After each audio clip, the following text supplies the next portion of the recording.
Figure TV. Revolutionary salute. Revolutionary salute. Like, share, subscribe. Welcome to the House of Revolution. You know, I'm your humble host, the Yao Mean of Revolution. And the National Guard is coming to a crime-infested, poverty-stricken, Democratic-run hellhole near you, and they are pissed. And they whining. Before we get into that, be sure to wipe your feet. That means hit the like button. You in the House of Revolution. Like, share, subscribe, support the platform. Y'all salute, family. Yeah, they upset. They love the crime. They love the poverty. They love the violence, the murder, the mayhem, the pimping, the poison pushing, junkies everywhere. They really okay with that. They don't live there. Girl, let me tell you something. Donald Trump just said the National Guard to the streets of DC, and they locking up everybody. And then he signed a bill into law withholding cashless bail, meaning if you got arrested for something but can't afford bail, your ass ain't going nowhere. Your property of the state working for $2 a day, because the system would normally give you a goddamn cashless bail, granting you freedom until your trial. Well, Uncle Trump just signed off on the executive order demanding federal authorities to uphold people that have been arrested in DC to the furthest extent permitted. And since he put down martial law out there in the goddamn streets of DC, the streets been silenced and safe. Check this shit out. They said FBI, DEA, ICE, it's all that outside in Washington, D.C. I don't even got to look over my shoulder no more. I'm walking around with this shit. I ain't hiding none of this shit. I'm walking blocks with this motherfucker. Listen, jump out on me if you want. I'm going to scream. They're going to be here in 33 seconds. As soon as you tell about, get that shit up. Ah! They going to help the shit out of me. Y'all niggas jump out of here I want. Good God almighty, boy. I got some motherfucking help. Some backup. For real, you jump out. I'm going to blow your ass. Look, they right here. Look. They outside, though. Oh, God almighty.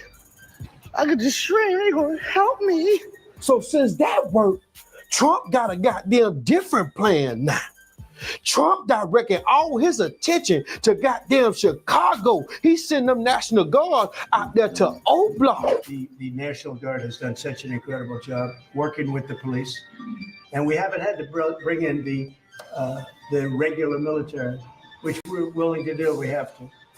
And after we do this, we'll go to another location and we'll make it safe also. We're going to make our country very safe. We're going to make our cities very, very safe. Chicago's a mess. You have an incompetent mayor, grossly incompetent. And we'll straighten that one out probably next. That'll be our next one after this. And it won't even be tough. And the people in Chicago, Mr. Vice President, are screaming for us to come. They're wearing red hats, just like this one. But they're wearing red hats. African-American ladies, beautiful ladies, are saying, please, President Trump, come to Chicago. Please. I did great with the black vote, as you know, and they want something to happen. So I think Chicago will be our next, and then we'll help with New York.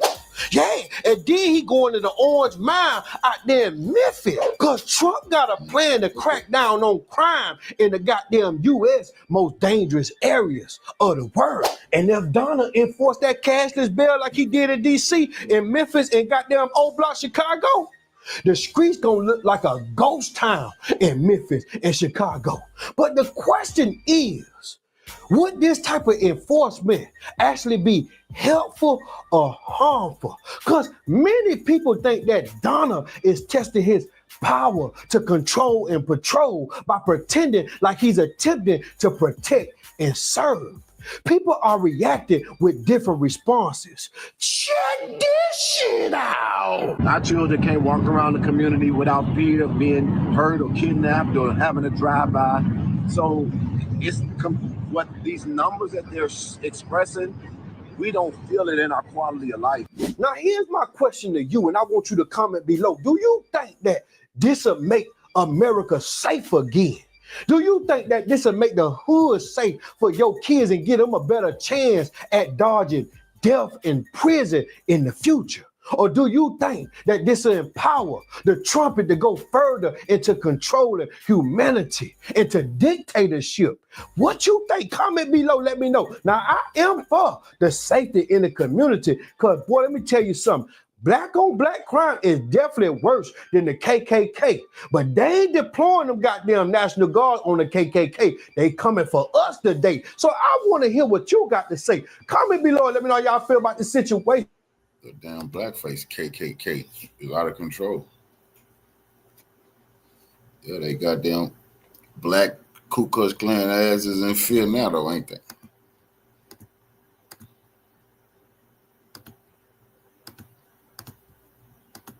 We don't want to hear nothing they got to say right.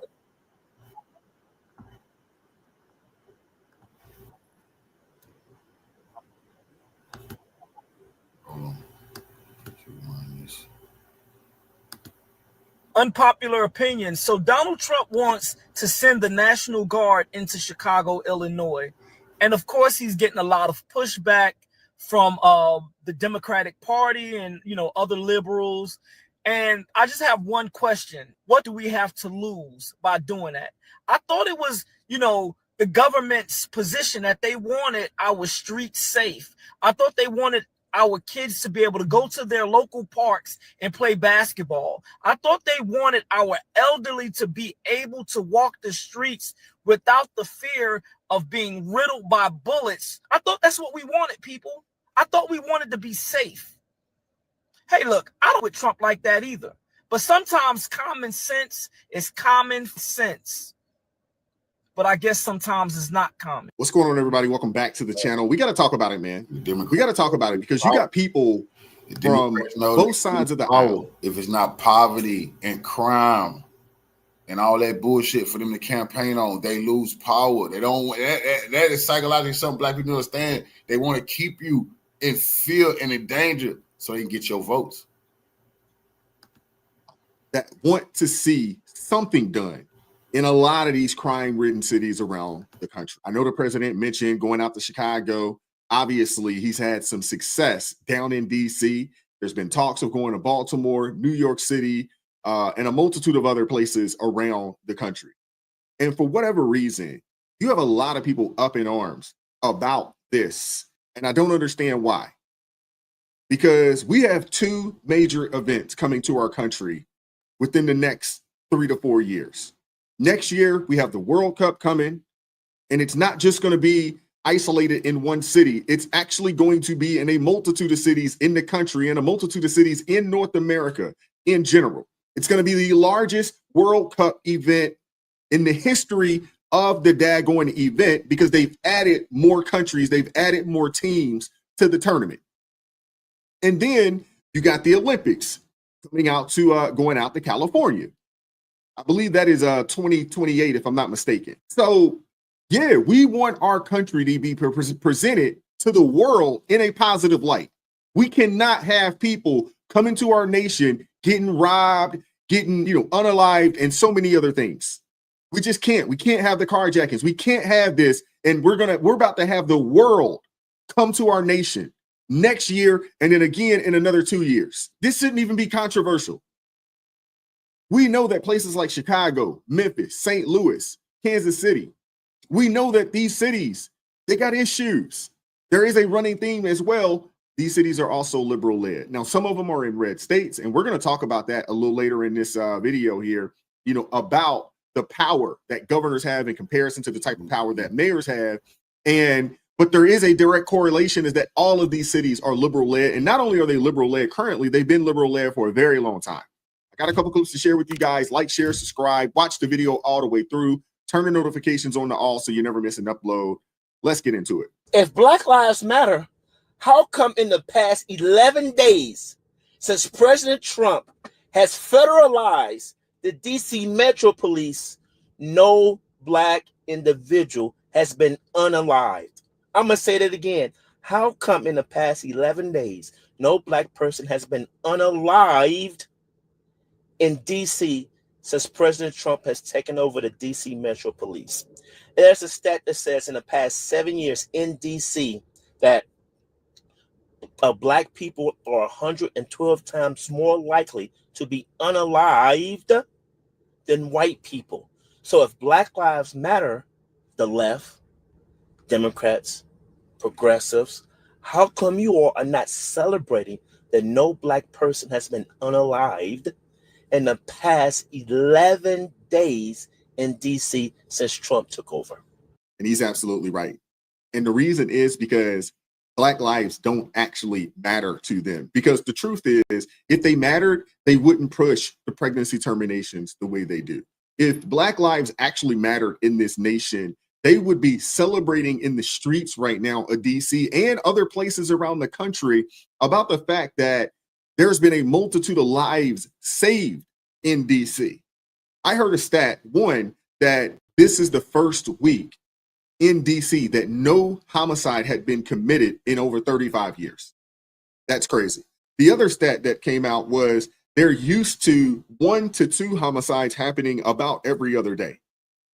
So in this week, think about the people that are still walking, still hanging out with their family, still able to get up and go to work, so forth and so on, because of what the president decided to do in the nation's capital. And yet you have people up in arms about the fact that the president is attempting to do something that none of these mayors have had the cojones to do. And I can't even say cojones, because I'm just convinced that a lot of these Democrats, they only care about Black people when it comes to voting.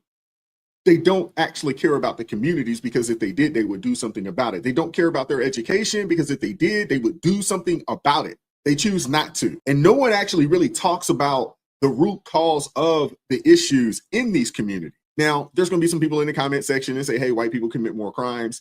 There are more white folks in prison, so forth and so on. And that is true. Those are true stats. You're not going to get any pushback from me on that. But when it comes to the homicide rate, Black folks lead in that category. And the thing is that a lot of these homicides that happen in these cities, they go unsolved. So the perpetrator gets the opportunity to do it again. There's been situations out in Chicago where you've heard that you have young people out there, 17, 18-year-olds, kill, 8, 9, 10 people, and people don't snitch. And eventually they do get justice, but the streets gives them justice. But that shouldn't be the case. And that's why, I look at, all these quote unquote leaders out there, I give them the side eye, because they're not really discussing the root cause. Now, you got some folks out there that will say white supremacy, and I'm going to give them the side eye too. Because the reality of it is we have entirely too many out of wedlock births. We don't have enough fathers in the homes leading these families, rearing and raising their children. That is something that has to change. What we do know is families, communities that have a majority of nuclear families, mom, dad, raising up the children properly, those are considered the safest communities in the country. Why isn't that being pushed? That is something that I would like to see the president do. I know he's written a lot of executive orders. I would like to see an executive order to incentivize people to get married and stay married, have children, and in the confines of a marriage, and raise those children up. I'd like to see that incentivized in some shape, way, form, or fashion. I'd like to see the churches that are out here pimping and pandering for the money. I'd like to see all of these activists, these Black activists out there pimping and pandering for the money, to actually really start talking about the root cause, the issues that are truly in these communities. Our children can't walk around the community without fear of being hurt or kidnapped or having a drive-by. So it's what these numbers that they're expressing, we don't feel it in our quality of life. What Donald Trump proved, that it's possible to end Black on Black crime. He proved that, right? In DC, his troops, no murders for the entire weekend. That is insane. And it's not insane. It's incredible, but it's not insane. It should be the norm, to be honest with you. Think that the left would protest against that. To think that the left would say, oh my God, it is a bad thing that Black people are now stop killing each other. And the reason why that is a bad thing for them is because that is a core of liberalism, right? That is part of what makes them victim. So if you take away each sort of victim mentality peg or pillar, that's one less person that's going to have a victim mentality. So that's one less person that'll be a leftist, that'll be a woke libtard, right? So they are freaking out. What's crazy is the fact that he could actually fix that. And with police, who would have thought? That's why I always say every hood should have one prison in it. I don't know about every hood needing a prison. I don't know about that. But what I will say is this. They got to get the people, these youngins, they got to get those folks that are out here committing these crimes. They got to go and get them. They got to get the illegal weapons off of the streets. That's got to happen. On the back end of that, we can't just do a 94 crime bill where you lock people up, but there's no programs, one, to help people, work their way back into the community. And also the programs that once they do go and get these folks and they start to clean up the communities, there need to be some programs for the children. You know, there used to be boys and girls clubs, YMCAs, rec centers, so forth and so on. They got to bring those back. The other thing, they got to start teaching people proper etiquette. I'd like to see the churches get in there and start to do their job. Your job isn't to pimp, pander, and just take money. Your job is to be the light of the world and the salt of the earth, to go and share the good news, you know what I'm saying, of our Lord and Savior Jesus Christ, and help these people start to work towards living in accordance to the word of God. And it will help to improve the plight of a lot of these people in a lot of these communities. So does the policing need to happen? Do they need to go and get some of these people that are just so far gone off the street? Absolutely.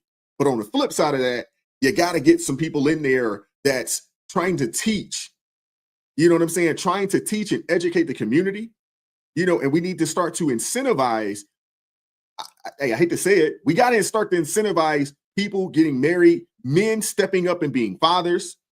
You can't just be out here, and we got to teach the women how to choose properly, because unfortunately, these are cycles.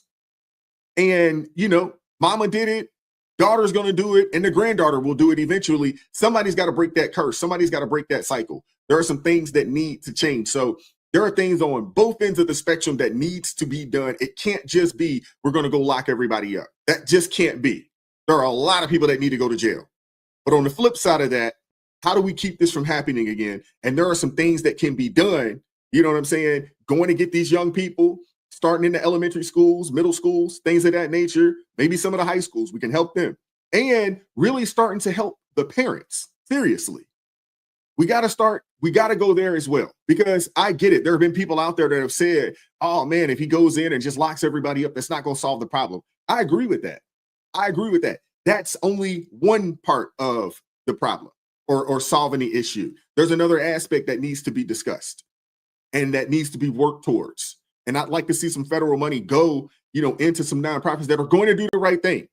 And these people, they got to be audited, and they need to have somebody looking over their back to make sure that they're not just going to steal the money and not do the right thing with the bread. So I do appreciate this right here, because this cashless bail situation is a mess. So that's one of the things that I think it's got to get done. The thing is that we went from the 94 crime bill over policing, over locking folks up, to, after George Floyd's situation, to basically, hey, we're just not going to do anything to you. And there needs to be a happy median there. I'd like to see the president start to have some of those conversations. But first things first, hey, you know what I'm saying? The crime is massive. You know, it's like you've been shot, or you're bleeding profusely. How about we get the tourniquet and let's stop the bleeding first, and then we can start working on some of the other issues. I hope that is something that gets addressed very soon. Cashless bail, we're ending it, but we're starting by ending it in DC, and that we have the right to do through federalization. Okay, let's go. Could I ask you to say exactly what this is? Of course. So as you've consistently identified, sir, cashless bail policies are a key driver of the disorder we see on city streets all over America. Catch and release system allows criminals to keep going back out onto the street and reoffending.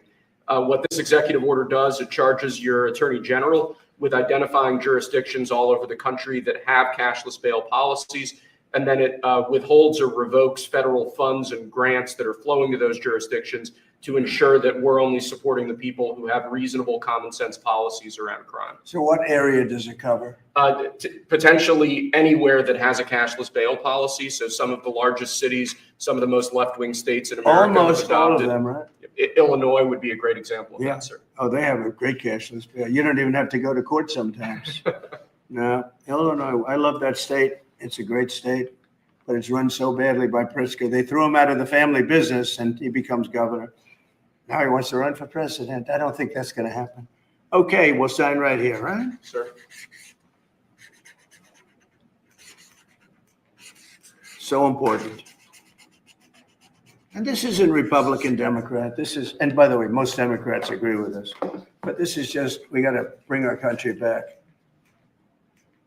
It's really just common sense. So you have Pritzker here, grandstanding. He goes out in Illinois, stands out. I think he's out in Chicago, stands in front of Trump Tower, and gets out there and gaslights everybody like everything's great. We're very pleased about the progress that we're making. I know that I live rent-free in the president's head, and I wish he would spend some time in Chicago so that he could see what a lovely city we have. Governor, quick follow-up. What do you do if the National Guard is activated and comes here? Yeah, these people are going on sick. They really are. Come spend some time in Chicago. Now, I did a video a couple of days ago, and I showed y'all, what's going on in Chicago. Now, they may take them to, the president may go out there, and obviously there's going to be Secret Service. And if he's out there with the governor's going to have a state trooper, so forth and so on. They'll make sure they'll clear all of that out. No different than what Gavin Newsom did out in San Francisco when the Chinese president came out there, right? They cleared it all out. And soon as it was all the pomp and circumstances was over with, it was right back to the craziness that it was. You know what I'm saying? They think the American people are stupid. They really do. Murder rate. You can't keep saying violent crime is down, but the murder rate's up. To the average person, the murder rate's about life and death. You don't brag about a rising murder rate.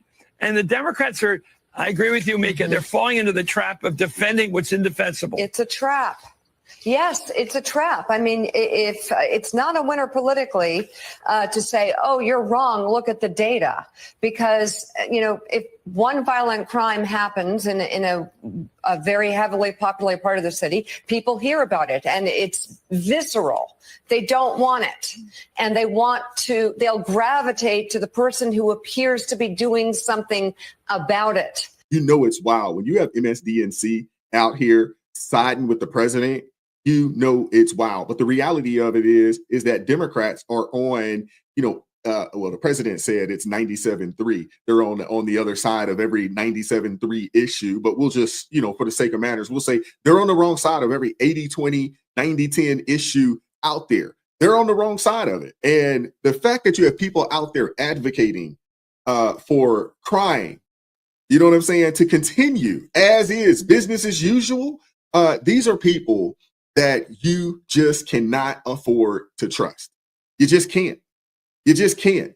And there is a governor, I think his last name is Kasich. Hopefully I'm pronouncing his name properly, but he went on MSDNC and they wasn't expecting this at all. Governor, look, you understand very clearly what it means when the National Guard comes into your state, what it means when it comes in to a community. Donald Trump essentially said today that, not only was he not happy that he wasn't being thanked for this, he suggested that there are people who want a dictator. He says, I'm not a dictator. I'm being accused of being a dictator. But some people may want someone to come in and take control. So I wonder how you see this and what the options are for governors. Before he goes, that particular statement that, people out there say they want a dictator, I'm actually starting to believe that is the case. I mean, when you think about New York City, out there with Mondani, you think about, Omar Fata out there in Minneapolis, although I know that they, kind of removed him from that DNC or that Democratic primary position or a representative position out there for Minneapolis. There's a lot of people that if a person comes out there talking the right things, giving free stuff, all this socialism stuff, I believe that there are some people out there that would 100% get on board with that individual as a dictator, because there's a lot of people out there looking for something for nothing. Well, I mean, I have to tell you, I have such a different take than what we've just heard. They talk about a manufactured crisis. Have you been in Chicago? Have you been in Baltimore? But my daughter went to school in Chicago. I remember the day she graduated, there were shootings and killings right outside of her building. And in Baltimore, I have friends that go down to Johns Hopkins, get treated for medical conditions.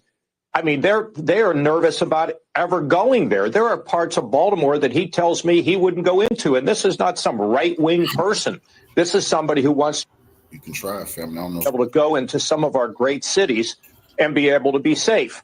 Now, I do think it's important that if you're going to do this, you've got to define the mission. You've got to talk about your authority. And I think one of the earlier guest was saying that, well, maybe there's narrow ways to do it. I agree with that, but that just then says that there are ways to do it. And if I had had a crisis in Cleveland, we thought we were going to have riots or in Columbus or whatever, I would never have put, the fact that, well, I'm governor. So I would want to work with other people who wanted to help me.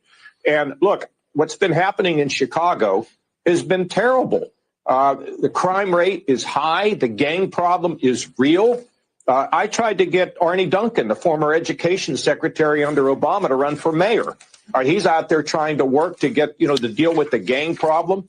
He didn't want to do it. But I think Chicago is a jewel of America. We just cannot let lawlessness and fear dominate these cities. So, yeah, I think we need to know what the mission is. I think we need to know what the authority is. I think we need to know what the length is. But the idea that these cities are somehow fine, I think you're I don't just, think you're anybody, listening. Listen, I heard the take your word point. manufacturing crisis. This is a manufactured crisis. No, it's not. It is a crisis. There are Go people ahead, at Basil. You're risk in dying to these jump in cities. here. It's definitely a crisis. It's definitely a crisis. Chicago has 250 homicides already. The month of August isn't over with yet. And we still have, 4 more months of the year. And they're at 250, tracking for upwards of, well over, close to 400 homicides this year. What are we talking about? How is that fine? How is that okay? Seriously. And the fact that you have these people on here talking about, oh, this is a manufactured crisis, y'all are out of your minds. And I would assume that a lot of these people don't even live in these types of communities, don't live anywhere near these types of communities. But you can get on TV and say, oh, it isn't real, it's fake, it's manufactured, so forth and so on. Yeah, it's manufactured until it's at your doorstep. These people are sickening, man. He was asked about cities in red states because the governor is so essential when it comes to activating National Guard. And the highest crime blue cities are actually in red states, and those are not among the ones on his apparent target list, it appears. Can you talk a little bit about what you heard him asked and what he answered there? Yeah, I think you did a great fact check there yourself. So there are indeed a bunch of cities in red states that are high on national crime rate lists, however you slice the data. And the president likes to blame the Democratic mayors of those cities. That's his right. But just looking at the facts, cities like Memphis, Tennessee, Cleveland, Ohio, Kansas City, Missouri, St. Louis, Missouri, Houston, Texas, all among the 10 or 15 cities with the highest violent crime rates, all in red states with Republican governors. So who's to blame for that? I think that's subjective and complicated, but it's just not true that there aren't many cities in red states that are high on those terrible lists. I would assume that it would be easy to work with the governors in the red states. It's going to be easy. The pushback, obviously, is coming from blue states, but I want to talk about this. I want to talk about this real fast because the reality of it is this. When it comes to crime, when it comes to policing, mayors control their cities. Now, I know this dude just got out there and said, oh, man, it's the red states, it's these blue cities in red states. And they act like the governor has the ability to just take over a city. They don't. Mayors control their cities. They run the police departments, they set the budgets, and they shape local policy. But if those policies fail or clash with state law, governors can step in. Governors, yes, they do sit in a part of the hierarchy. They are at the top. They can override city ordinances through state preemption, that they can deploy state patrol or state police, or they can even call up the National Guard without a mayoral's approval if public safety is collapsing. And in some cases, like what happened out in Missouri, the state has even taken direct control of city police departments. But Governors aren't all powerful. And that's what people need to understand. The governors are not the end all be all in these daggone states. They're bound by the state constitution and laws that limit when and how they can intervene in the cities. They can't just fire a mayor or micromanage a city. They can't just micromanage city policing day to day. They don't have the ability to do that. Their authority kicks in when local governments fail to uphold public safety or state law. The bottom line is this: mayors, they set the local agenda. But governors, though constrained by the Constitution and statutes, ultimately, they do have the power to step in when the cities can't or won't protect their people. But you have to get state legislation involved or the state legislators involved. There's a lot of red tape to go through. The governor cannot just take over a city. They don't have the ability to do so. They just don't. And the reality of it is this: when you look at these cities, they just mentioned a few of them, but I'm just going to go through the top 5 most dangerous cities in the country. Memphis, it is in a red state, but Memphis hasn't had a Republican mayor since 1967. We're talking over 50 years. Oakland, California is number 2 on the list as the most dangerous city in the country. They're in a blue state. They haven't had a Republican mayor since 1977. That's over 40 years. St. Louis hasn't had a Republican mayor since 1949. That's over 70 years. Baltimore City, which is in a blue state. St. Louis and Missouri is a red state. It is a red state. St. Louis and Kansas City are both blue cities inside of a red state. I didn't even get the stats on Kansas City, but you look at Baltimore City.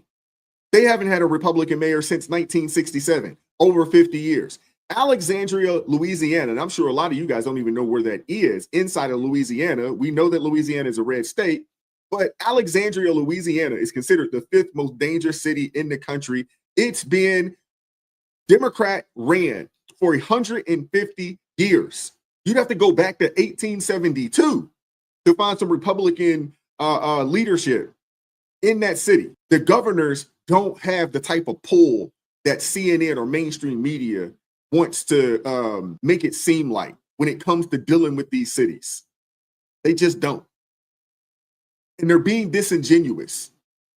And the reality of it is this: the people that live in the cities, they want the help. They should receive the help. They should be safe in their communities. They shouldn't have to feel like they are held hostage in a war zone. They shouldn't, but a lot of them do. A lot of them are like, hey, man, I don't go outside at night. I'm in the house before the street lights. They got bars and chains and multiple locks up. And the crazy thing is that a lot of these cities, they have really, really very restrictive gun laws. So a lot of times these people, they can't even get a firearm to protect themselves. This is what we're dealing with, you know, in a lot of these cities and places like, and people like on CNN, very, very disingenuous. Very disingenuous, because these people, they know that the governors can't just overstep a mayor. If the governor had the ability to just flat out fire a mayor and just take over the city, yeah, I think a lot of these places would have been cleaned up, but they don't have the ability to do so. But I want to hear from you guys in the comment section. Like, share, subscribe, turn the notifications on to all so you never miss an upload. Consider joining the ARP family or buy your brother a coffee. Link in the description box below. Join us Monday through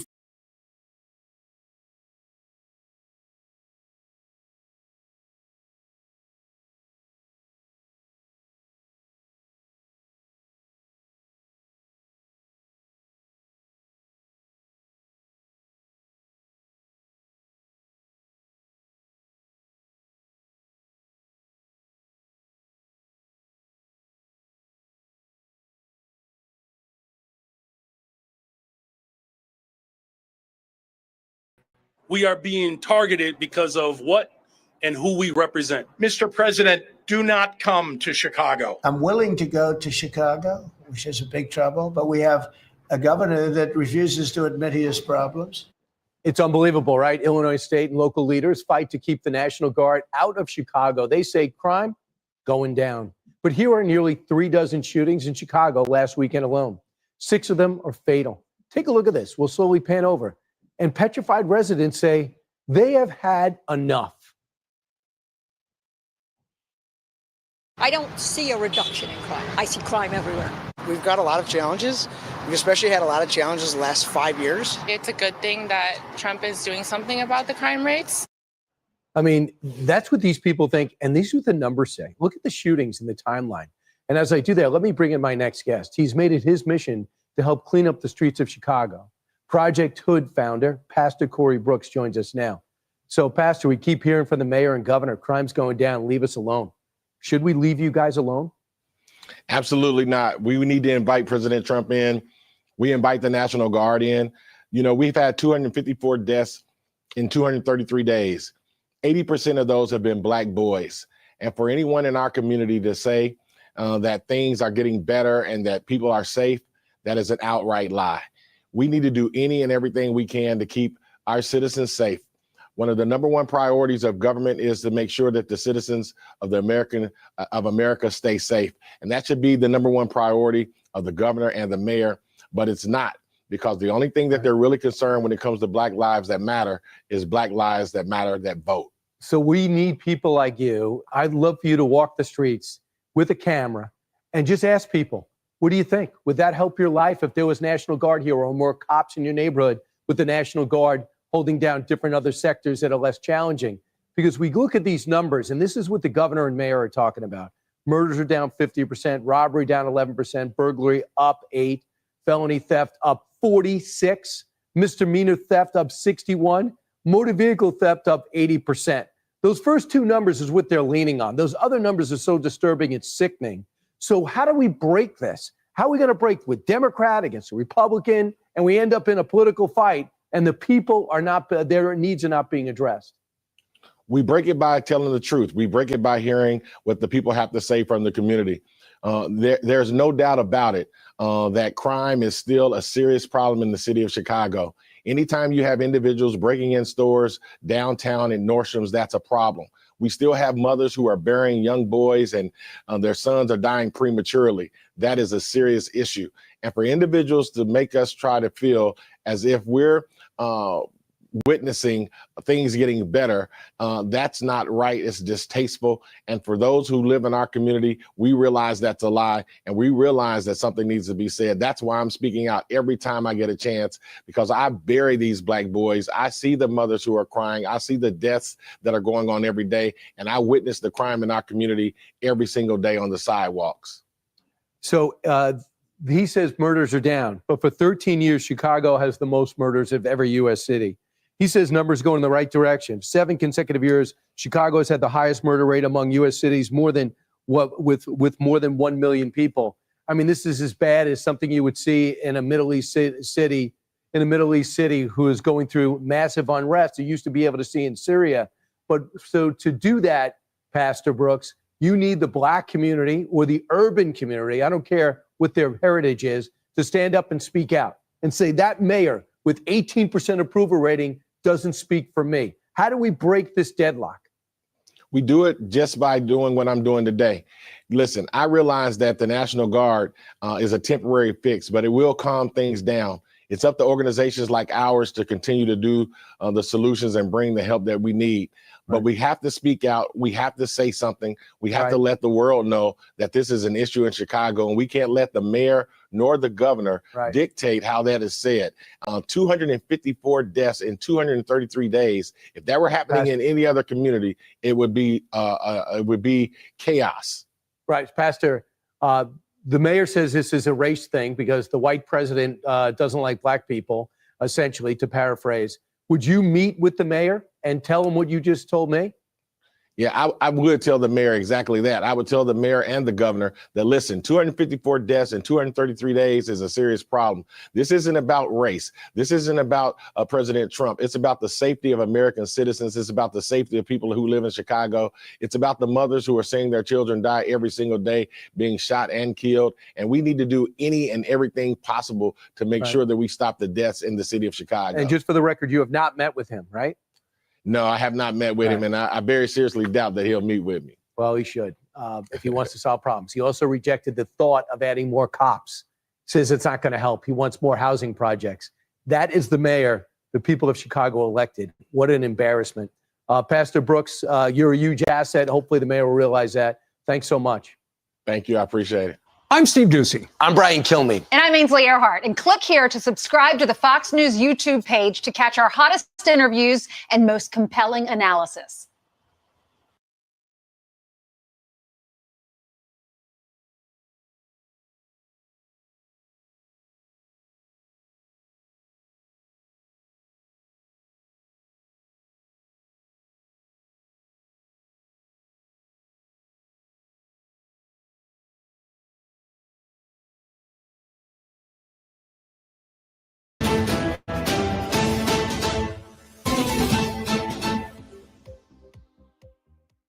I have some questions for Mayor Brandon Johnson of Chicago, Illinois. I want to know if he has an opinion about the findings from that of the Civilian Office of Police Accountability, which is COPA, and the FOIA, Freedom of Information Act, that they filed in regards to some things they learned about the Chicago Police Department. Now, they informed the Chicago Police Department leaders of problematic patterns regarding their 1863 tactical teams traffic stops that turn into searches. For example, a black driver by the name of Lamorris Bell was pulled over last year due to what they say he didn't have his seatbelt on. Okay, great. Now, within 93 seconds, he was handcuffed and his car was searched. Now, he was eventually let go. He also filed a lawsuit. And then you have Desmond Northington. He said within 60 seconds, he was handcuffed and his car was being searched after being pulled over due to his hazards were not on in a loading zone. Again, both of them filed complaints. Now, it is said that 50 complaints were filed regarding the 18th district because that's where it took place. And 90% of those complaints that were filed were from Black people, even though they only make up 6% of the 18th district.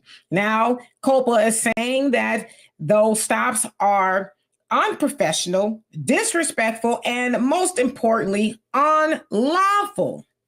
So the question that I have for Mayor Brandon Johnson, did you know? I think you know, because the police department in some respects report to you. But the other question that I have is, why haven't we heard you be as demonstrative about what's going on with those Black residents there as you have been with the illegal immigrant situation? Yeah, we saw you, especially when you got into office, crashing out about, illegal immigrants, especially when Trump got into office. Him and Tom Homan, I believe Tom Homan went there first and was like, oh yeah, we gonna be back. We gonna come here and we gonna, do what we need to do. And of course he was, no, you won't. He being that of Mayor Brandon Johnson, and he going toe to toe, and you guys got to go through me and all this other stuff before you come here and do anything to them. And we know that the city of Chicago spent billions, right, of dollars taking care of illegal immigrants to the tune of them wanting to raise property taxes and all kind of stuff of residents. And they're like, we didn't want that in the first place. Mayor Brandon Johnson, do you not care about those Black motorists that have been... Revolutionary salute to our queen, Bob Capricorn, for the donation to the war chest. Revolution is a way of life. Absolutely appreciate the love, queen. Salute to you. Pulled over and their car searched over simple stuff. That's not the stuff you need to get out of the car over. And again, that particular precinct has been warned to stop doing that. And they're like, we ain't gonna stop. There's been a lot of problems. Now, some of those officers have been suspended and reprimanded, but nothing major. Ain't nobody lost their jobs for breaking the law, right? That's an illegal search and seizure. You told me that my hazards weren't on in the loading zone. Okay, great. Give me a citation. But how is it that I'm handcuffed and you rummaging through my car? What do you suspect that I have? Or I'm not wearing a seatbelt. What do you suspect that I have? Because it doesn't sound like they do that much to white motorists as much as they do to Black ones in the 18th district. So again, Brandon Johnson, why haven't we seen you doing all these press conferences over what COPA has found? Is it that you deem Black motorists that are being harassed by police officers less worthy? I would hate that you think that, especially that you're a Black man. That should be important to you. But again, you're more concerned about illegal immigrants than you are the people who live there, which is why you have people like Danny C. and Sister Jessica Jackson and Afro Elite. Hold on, revolutionary salute to our brother FBA Strong for becoming a member to the House of Revolution and helping us keep the lights on. Revolution is a way of life. I absolutely appreciate that love, family. Salute to you. And all them, they're trying to flip Chicago red because they tired of you. So, and I don't blame them. But I'm just wondering, have y'all heard Brandon Johnson crashing out about what's going on with those Black men? If y'all have, put it in the comments section so I can find it and I'll talk about it. Anyway, for more insightful commentary, please subscribe to this channel and my channel, The Demetri.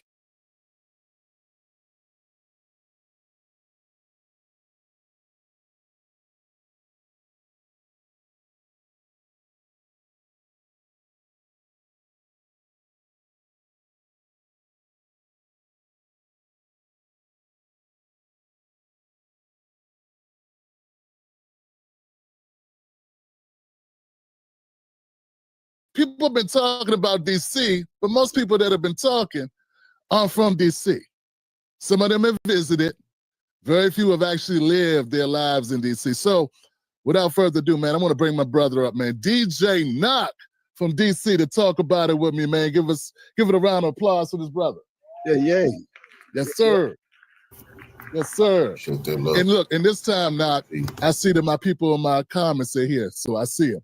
I got my moderator, Ebony's in the house, so we are moderating. We're going to keep the trolls out, so we good, Knock. How you doing, brother?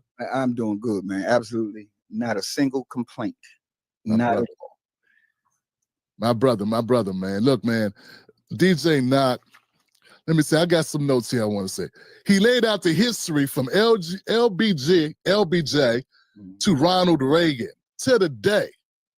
Why do you think DC specifically has always been used as a testing ground for federal policing? That's the first question, man. I want to get into it. Knock is a DJ. He's a professional DJ. He got a gig to do after this. Yeah. So I'm going to ask him straight up, man. Knock, man, what do you think is it, why are they using this as a testing ground? What's going on?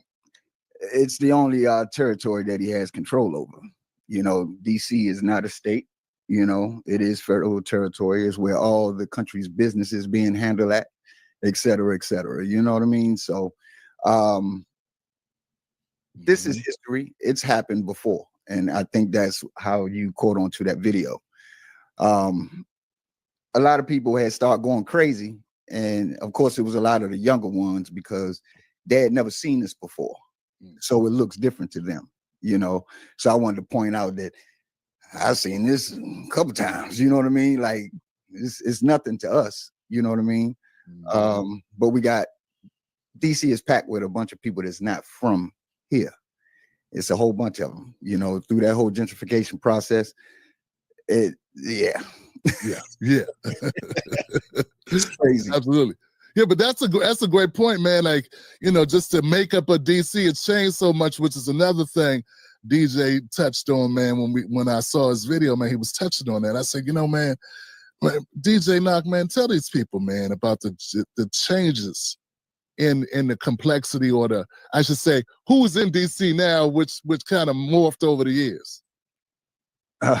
Well, I hate to call them this, but you know, since they like to play that race game here in this country, you know, we just call each other black and white. You know, I hate both terms because it's the foundation of a system that's pretty dirty. I don't think a lot of people understand why they labeled us black. Yeah. You know what I'm saying? So I don't really like to do that. You know what I mean? I will call you Tim Black, but I don't want to call you black. You know what I mean? Yeah. You know what, Knock, man? Let's stay there for a second, man. Let's give the people the benefit of our different opinions on this, man. You know, I agree with you, but like I try to tell folks, I'm like, fam, I gotta speak the language of the people. Yeah. you know what I'm saying, of the masses, man. But I do agree with you, man, with that point of view, man. We know what's going on with the trickery. Absolutely. Absolutely. They benefit off of it, bro. Yeah. Yeah. They benefit off of it, and they have been. They've been benefited. You know, Malcolm X, he talked about literacy being a weapon used against us. You know what I'm saying? And that goes back to the 60s. And still to this day, even if you look at the National Report Card for our youth, they specifically spoke about inner city youth without saying black. You see what I'm saying? And when we look at 84% of our children not being proficient or not reading on grade level, and then 86% not on, you know, math level, right? What does our future look like? Because I believe Whitney said back in the 80s, I believe children are our future. Yeah. But she said, teach them well, and let them lead the way. Well, what happened? What happened? Because everybody's complaining about the target being the youth in the city. So what happened? Yeah. And it's like people want to be focused on distractions, man. Yeah. You know, we and you know, it's the media to a large extent. You know, the media tells you what to look at, and then it's up to you to look away from it, because they just keep directing you and pointing you other places that don't have anything to do with your actual life. In fact, man, I just put out a video about that. Where people, it's a different topic, but it's like the monuments. It's all about the Navy ships being renamed. And I'm like, bruh, we got people that can't afford food. Yeah. Like, in food deserts, man. And you talking about, bruh, half the people I grew up with went to a school that had a Confederate name on the banner. We didn't even know it, and we didn't care. And when we found out, we were told we were supposed to be mad, and we may have got mad for a minute, but the next day we had real shit going on, and you can't cuss on this platform. Okay. If I'm not, you know. I'm glad you said yeah, I just want you to be free to be you, whatever that is. But you feel me, man. I don't want to go too far down the road on it, man. But I mean, I just want people to get the complexity and the texture of what kind of brother you are, man. That you deep like that, you'll say, hold on, I see what they're doing with this black-white thing. Yeah. They're playing games with us, man. I when I did that video, I did it because I was pissed. You know what I mean? I was pissed, but I was also concerned. You know what I mean? And I wanted people to just kind of calm down. Don't lose your mind over this. We've accepted the fact that this is a system. You know what I mean? Either we want to read the Declaration and do away with all these idiots that we trust in, right? Or we continue to partake in this system that we know is on the fuck shit. You know what I mean? So I try to stay to myself with my thoughts. You know what I mean? Because I know a lot of my people are not avid readers. There are some, but even with an author of a book, you have to be careful of that too, because there are authors that will keep you in a box. You see what I'm saying? And I get a little concerned with that. You know what I mean? We got to be careful. Like, they've always studied us. Well, why don't we study them? You have to. Exactly my point. But most of our people stay on black. You know, they got to go to the black authors and read all the black. No, go read their stuff. Go read their stuff and see how they think. You have to know thy enemy. That's what they said, right? That's what they say. Yeah. Now, I got a whole lot of white friends. I know a whole lot of good white folks. Yeah. I got white folks that's on the front line right now, ready. But the scary part about it is my own people. Why you with them? You know, if it come down to something crazy, because you know they out here scaring everybody, you know, it's going to spark a civil war. It's going to do this. No, they want you to spark a civil war. That's what they want. You know, but it's so much I can say about that. Man, I appreciate it, man. And you know, I agree with you, man. I say we don't do it enough, man. We you know, when we want to go off script, we go off script, bro, because these are conversations, man, other people need to hear. I think other people could benefit from it, man. I'm with you, man. I'm with you. Knock put in his video, he said the gentrification is serious, man. I don't want to put words in his mouth, but he said we were almost 80% black. Chocolate City was almost 80% black at one point, and now it's like 40%. Yep. Yep. Is it that much of a change? Not for real. Big change, man. Big change. I've been following, these mayors over the years, just kind of watching their movements. I was talking with my wife about how disappointed I was in a lot of the people that claimed that they're from the streets, and I think that that's being used loosely. Just because you're from the hood don't mean you're from the streets. You could be from the hood and be from the sidewalk. You know what I mean? You had to stay on the porch. So a lot of people that look like us didn't live like me. You see what I'm saying? So I try to, like I said, I try to keep my thoughts to myself because I know that there are people out here that will look at you like, oh yeah, you're a criminal. You're a part of the problem. I absolutely am. I absolutely am. I was one of those boys, you know what I'm saying, that started in the dope game at 12 years old. I didn't know any better. You see what I'm saying? Right. I had no mother. I had no father. My mother was a crack addict. When that crack hit the streets, it hit the streets. And it hit hard. You see what I'm saying? I lost my aunt. She was a heroin and a crack addict. I watched her die from AIDS. You see what I'm saying? I watched her go from a full-figured, beautiful woman to absolutely nothing in no time. You see? So, the 80s was just that thing, you know what I mean? Where every neighborhood was like zombies. Going to school in the mornings, you seeing bodies on the floor. You have no idea if they're alive or not. But nothing like that should be normalized. None of that. And even the stuff that we're seeing today, why has this become normalized? Why do we coddle such behavior in our people? We're supposed to be such a resilient people. Right. We're supposed to be black excellence, right? We're supposed to be all of these things. Right. So what happened? You know what I'm saying? Why are we fighting each other about Trump? He's a small problem. He's a small problem. Yeah. Every president, I realized, is the face of an agenda. Just a face. Just a face. That man don't have the power that everybody's giving him. even I tell my brothers and my sisters, y'all call them white and you give them the power by doing that.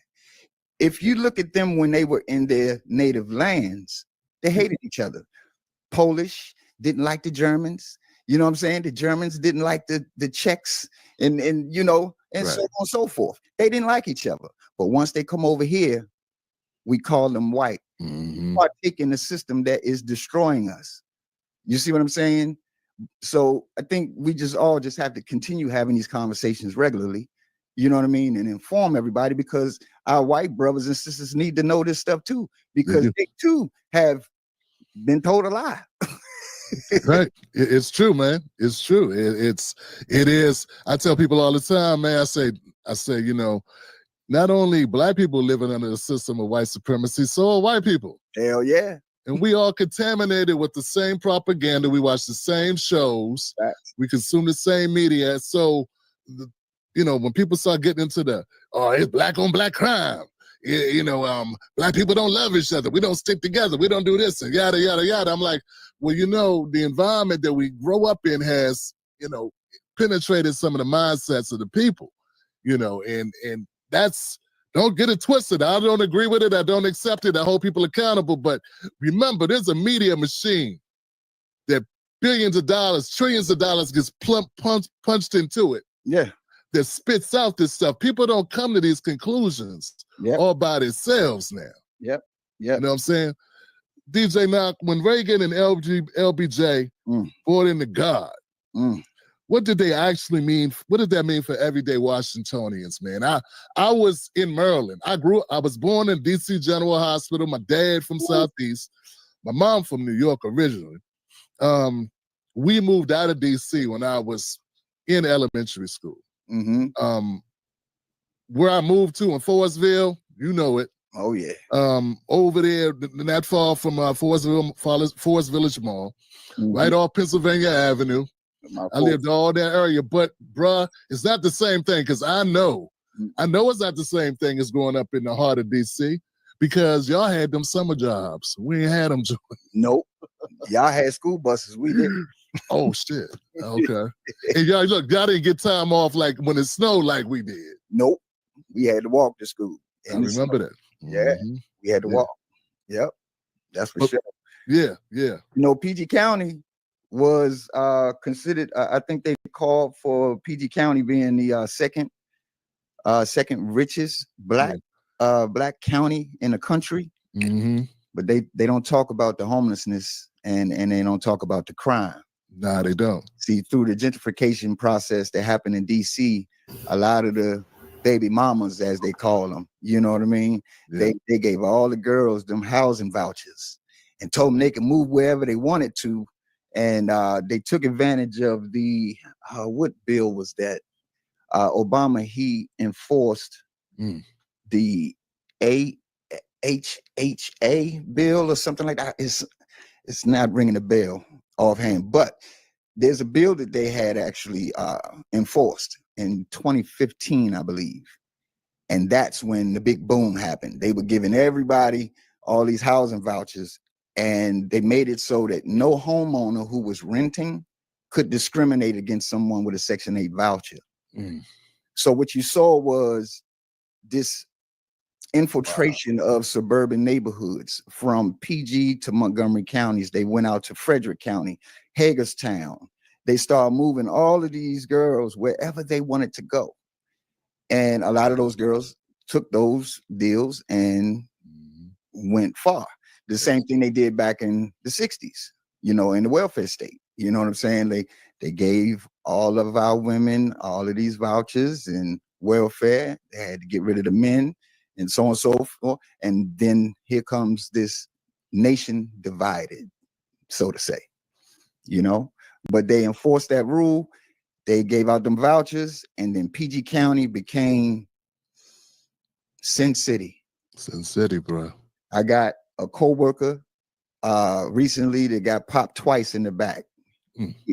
And I always told him, dude, you got to stop walking up there, man. Relax. You know what I'm saying? Just jump in the car, whatever. He's like, man, I just wanted to take a walk to go and get me some toilet paper and a soda, man. God damn. Wow. And they popped him twice in the park at broad daylight. Because, you know, the kids haven't stopped wearing the mask since, you know, since COVID pandemic. Right. So, yeah, man, it's a lot, man. We had to bury one of my homegirls. You know, she's in the LGBTQIA plus, whatever they call it. She doesn't call it that. You know what I'm saying? Right. I know a lot of gay people. You know what I mean? And we were just fine before the movie. Yeah. You know? the life. They were living the life, you know. Yeah, man. Everybody was cool, you know what I'm saying? And one of my homegirls, her and her girlfriend went to the 7-Eleven up on Marlboro Pike. And that's PG County. That's PG County, bro. You see what I'm saying? She went up there just to get some milk. And she said when she came out, she saw Isha on the floor. And she told her that she couldn't breathe. And she died right there in front of her. You see what I'm saying? And that's one of my girls that I grew up with, man.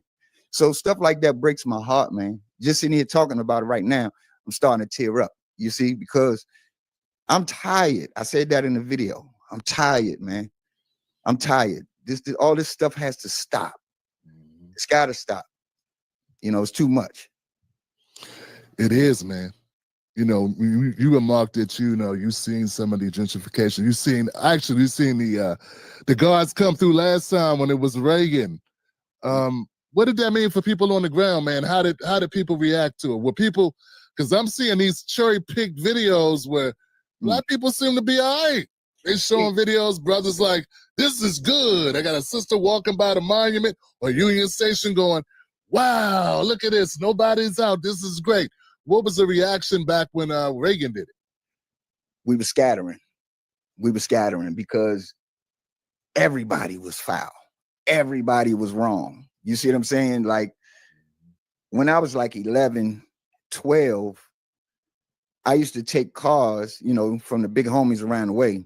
You know, there was Porsches, Suzuki Sidekicks, you know what I'm saying? BMWs, Box Maximas, you know what I mean? Everybody had BBS rims and, you know, all that good stuff on cars, man. You know, it's a lot of money. We had teenage millionaires back in the day. So everybody was hustling. Either you was using or you was hustling. The elders stayed to themselves. They stayed on the porch or in the house because it was a war zone in the streets. You know what I mean? So when they unleash the National Guard, and I remember they dropped the big, one of them big ass wall spotlights, you know, one of them big joints that's being pulled by the truck, you know. They dropped it right on the corner at my house, man, and they just made sure that they lit up the whole block, bruh. So they messed up a lot of money for us. You know what I'm saying? And I used to take those cars and drive up to the car wash and wash them up real good, wax them and everything, bring them back, make me $50. But then next thing you know, I'm holding for people. Next thing you know, I'm in the game. You know what I'm saying? I started running capers by the age of 14. You see what I'm saying? I was doing everything that you see the kids doing today. We was doing it back then times 10. You see? So none of this was strange to me. But I do remember, to answer your question, we was getting the hell out of Dodge. We was on the run. You know what I'm saying? Because we already had to deal with the jump outs every Thursday. You see what I'm saying? So, you know, the jump outs, for those who don't know, that's your regular police department, and they in regular clothes. They drive up, and I remember the dude chased me down. He in a Datsun 210. You remember that car? I do remember that car. Yeah, chased me down in the Datsun 210. Man, they used to jump out of ice cream trucks, everything, like everything. They wanted to clean the city up, bro, and they did it. They did it. Yeah, you know, I was just talking about that last night, man, in a rant on a whole nother topic, because now they talk about these unmarked or the jump outs. They talk about that like it's a threat against democracy. That's what they call it, you know, because they're jumping out on Latino folks. They're jumping out on the people trying to get undocumented people. And It's like, they not showing who they are. They driving unmarked cars. And I'm like, yo, that ain't nothing new about that. That's how they do it. That's how they catch people. And then they wonder why we chilling. You know what I'm saying? That's the whole thing. They wonder why we not really bothered with it. You see what I'm saying? Because we done seen it before. We've seen it before, brother. I don't care if it's ICE or the jump outs. If they jumping out, they jumping out. They're jumping out. It's law enforcement. It's law enforcement. Exactly. Who else is picking you up? You think they're trying to kidnap your big ass? Man, them paddy wagons was right around the corner waiting. So when they jump out, they just round everybody up, man. They put us in the wagon and send us off. You know what I mean? What is diabolical about it, brother, is they frame it like we just don't have feelings, like we don't care about other people, like we like we don't have sympathy or empathy for people. Right. But if you've been experiencing this your entire life, if you've known people living in these harsh conditions, we get over police all the time, you know, hassled by cops, you know, it's a routine thing. Then when other people talk about it, what's your reaction supposed to be? And you know what's sad about that is I've been hearing that as well. And what people got to understand is it's actually flipped. We're not, when they say over policed, that means that we're treated different. You see what I'm saying? We're just treated different. Yeah. But now when it comes down to being over policed, by definition, their communities are being over policed. They're making sure that those environments are protected. You see what I'm saying? So yeah. like Georgetown. Yeah. And you know, it's so funny. I was talking to my wife earlier today too, and it dawned on me. I said, you know what? I gotta holler at Tim about this. Because you know, I've been hearing everybody talking about the young boy from what's the name of the Doge? The little young boy from Doge. Yeah, we know what we're talking about. They got beat up and stuff, right? They made a big deal out of it, but I guess they've kind of forgot that 2 Democratic leaders got beat up, carjacked, robbed, and all of that right here in DC. Yeah. And these are Democratic representatives. I know one of them was a female. She got assaulted and robbed on an elevator. Wow. On the elevator, they took advantage of her. And then there was another guy he's a representative out of Texas. And they took his clothes They took his sushi. They took his clothes, took his sushi, and carjacked him. You know what I mean? And it's so weird because they said nothing. Nobody made any noise about that. And that's what, again, that goes back to what I was saying in the video. Y'all not fooling me. I watch y'all. I'm studying you. I'm watching you 24/7. Y'all are fake. Y'all phony. And you sitting here pretending that you care for these black folks. No, you don't. You ain't care when you had them removed from those houses that you wanted, that you spent extra money on. My childhood house was only $67,000 my grandparents paid for. The house is like 1.3 million now. Crazy. Wow, brother. Wow. Yeah. What do you say, man? These crackdowns. Do you think these crackdowns, I guess we just answered that. You know, I got questions, but it's like we already saying it. Do you think it's about safety? I guess we already figure it's not about safety. I think it's about propaganda for the machine, but what are your thoughts about that? I agree with you. I agree with you 100%. And I'm gonna add to that by simply saying it's a flex move. I think it's a flex move because when they see, okay, let's rewind the tape, and we're gonna look at everybody try to remember what that man has gone through. He was actually a Democrat until what? June 15th-ish, 16th-ish, somewhere. 2015. 15, right? He was a Democrat up until then. I remember a reporter asking him, Mr. Trump, what party are you going to, what ballot are you going to be on? You running as a Democrat or Republican? He says, I don't know. I might run as a Republican. I might run as a Democrat. So nobody really knew how to take that. But when he came in, what did he run on? He didn't run on hope, change, all the stuff that we had been sold before. He said he was going to drain the swamp. He said he was going to drain the swamp. So all of a sudden the attack started, right? Now he had a whole bunch of snakes around him then. A whole bunch of backstabbing was going on. He didn't know any better. He kept a lot of people's garbage around, right? Right. So then all the weird stuff started happening. Okay, then they dropped the pandemic in his lap. They know he's not a politician. They knew that he would not be able to handle that. So now they just striking at him left and right. So me as a man, if you keep coming at me, I'm gonna get at your ass. Yeah. I'm gonna get at your ass because I hold all y'all secrets. You see? Now, if that man holds their secrets and he says he's going to drain the swamp because it is corrupt, and he's been saying this stuff since the 80s. Yeah. All of the stuff that we're seeing, he was calling this out in the 80s. So it's not that I'm a super fan, but I get it. I get it. Because if I got to dodge bullets twice, I'm coming for that ass. If you lying on me and you talking about my wife, I'm coming for your ass. You don't get a pass. You see what I'm saying? That's manhood 101. It's just some stuff you just don't allow to happen in your life.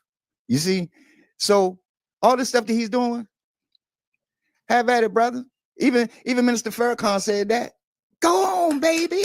Go on, baby. That sounds like the honorable brother. Yeah. Yeah. So if he want to get at the feds and all of them, why am I gonna cry? The feds always haunted us. So because it's federal territory. We don't have to deal with state police and county police. We got to deal with the feds.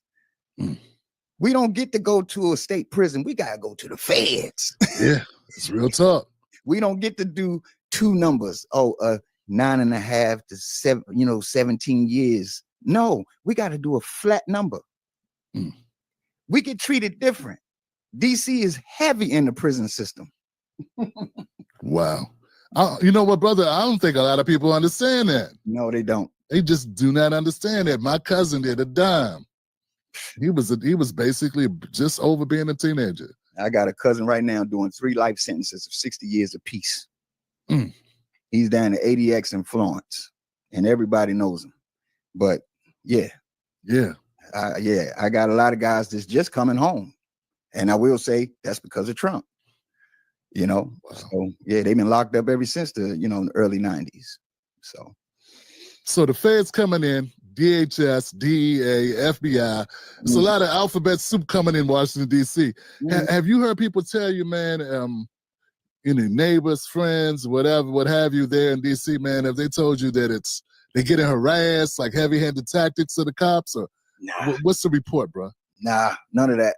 I haven't been hearing any of that. A lot of people are just talking about what they're seeing as far as, what the officers have been doing. They've been doing a lot of, one of the issues been going on in DC is at the metro stations.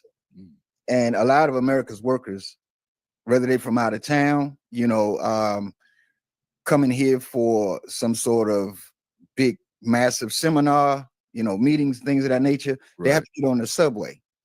And if they get on the subway, they have to deal with the fighting, stabbings. They got to deal with, people defecating on air, and, they got to deal with a lot of stuff on these trains. So the Metro Police is kind of got their hands tied, Same thing with the MPD. They can't really do but so much. You see what I'm saying? Because they don't have enough officers. They don't have the manpower that they need. And they've been asking for this for a long time, but DC Council is on some other shit. So, right.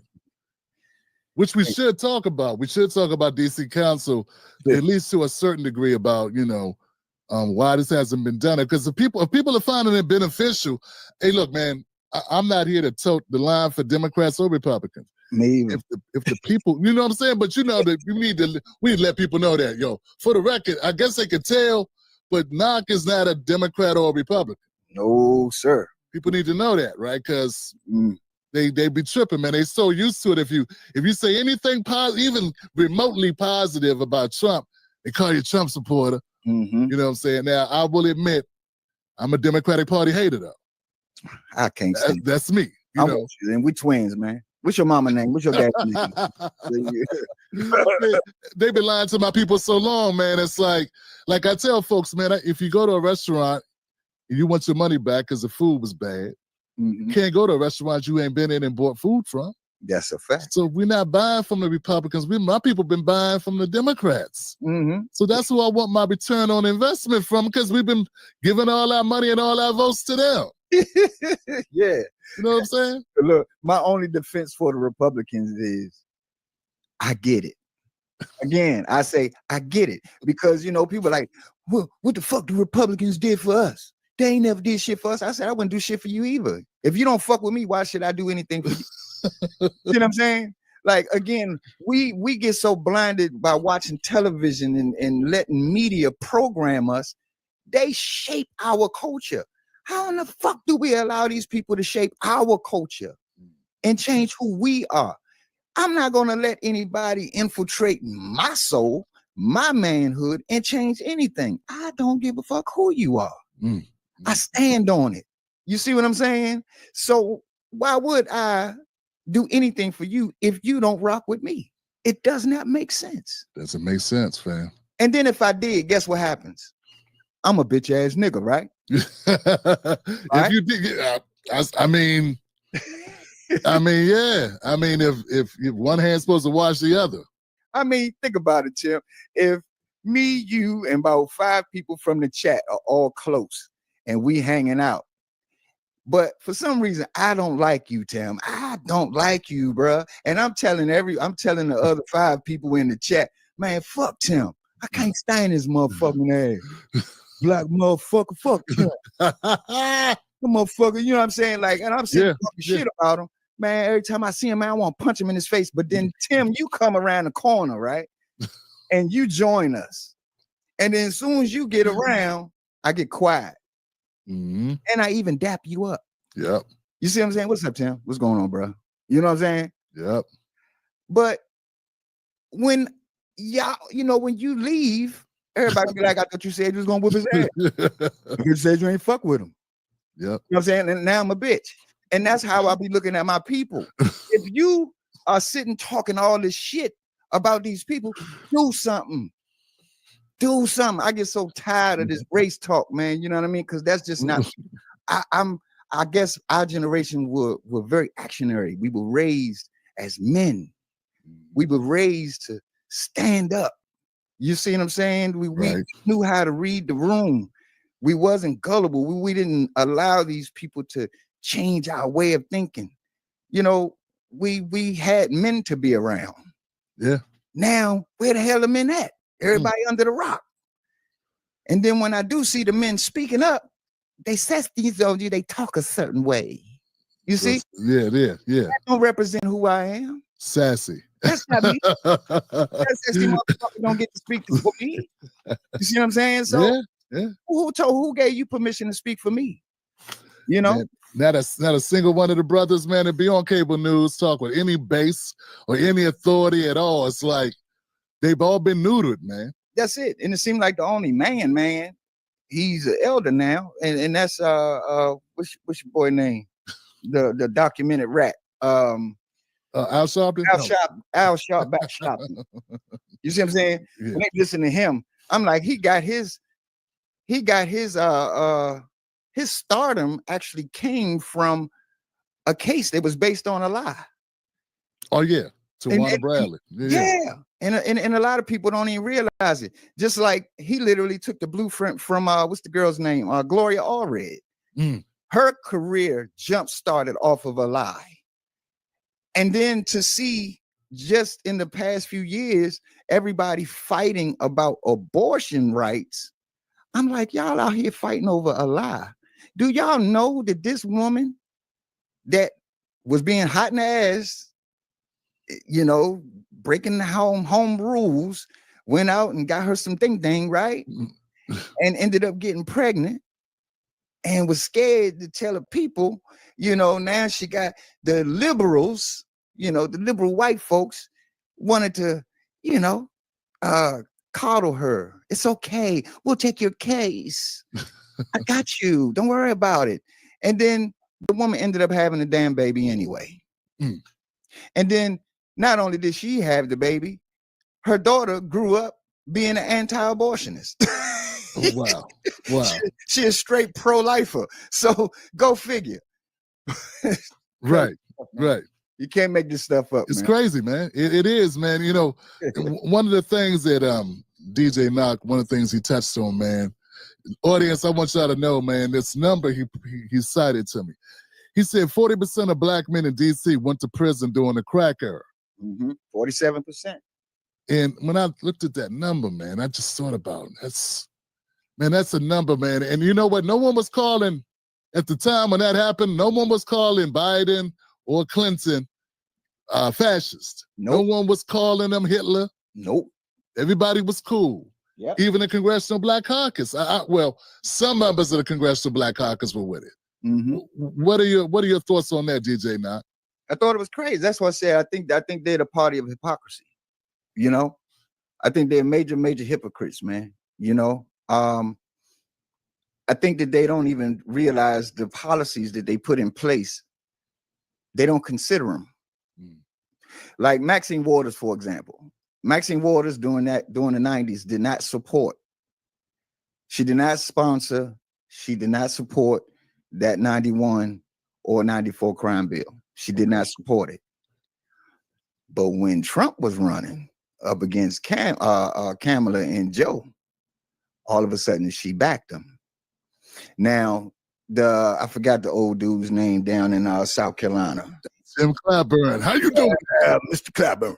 Mr. Claiborne. Yeah, Mr. Claiborne. What you doing messing with them people? Him. Now, he supported it and he co-sponsored it. He literally signed on to that. He supported it. You see what I'm saying? And then doubled down, you know, just a couple of years ago and still supported it. You know what I mean? So a lot of our people don't follow these things. They don't read bills. They watch Fox 5 here locally, you know, Channel 9, and all that.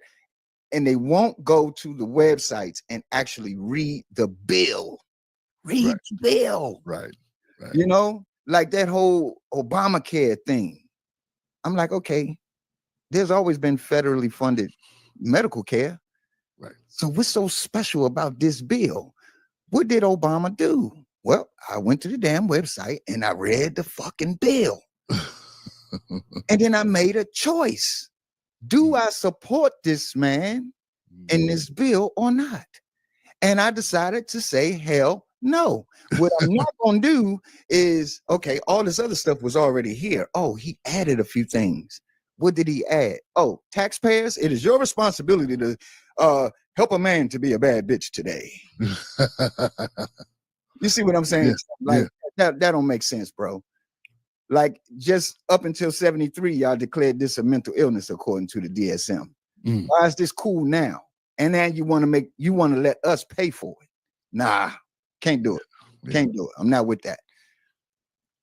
Yeah, the idea, man, is that we're trying to become better people. And that's the okie doke, right? Is they frame things not like it's us evolving, getting to a better place. We're like, learning how to embrace people and being empathetic, and we're all moving towards like progressing the progressives, right? But when you look beneath of what's really going on, man, it's like almost regressive.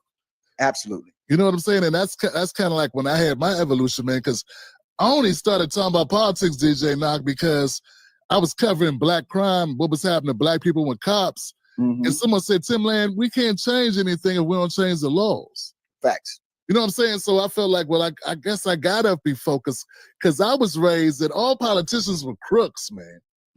That's what my mom and my dad told me, you know what I'm saying? And neither one of them ever voted. Yeah. So we want a political household. We were religious, not political. But when people put it to me that way, I said, well, you know what? I need to be concerned with politics because we need to find a solution to our problems. And everything can't be done, by you as an individual. There's only so much that I can do, one guy can do.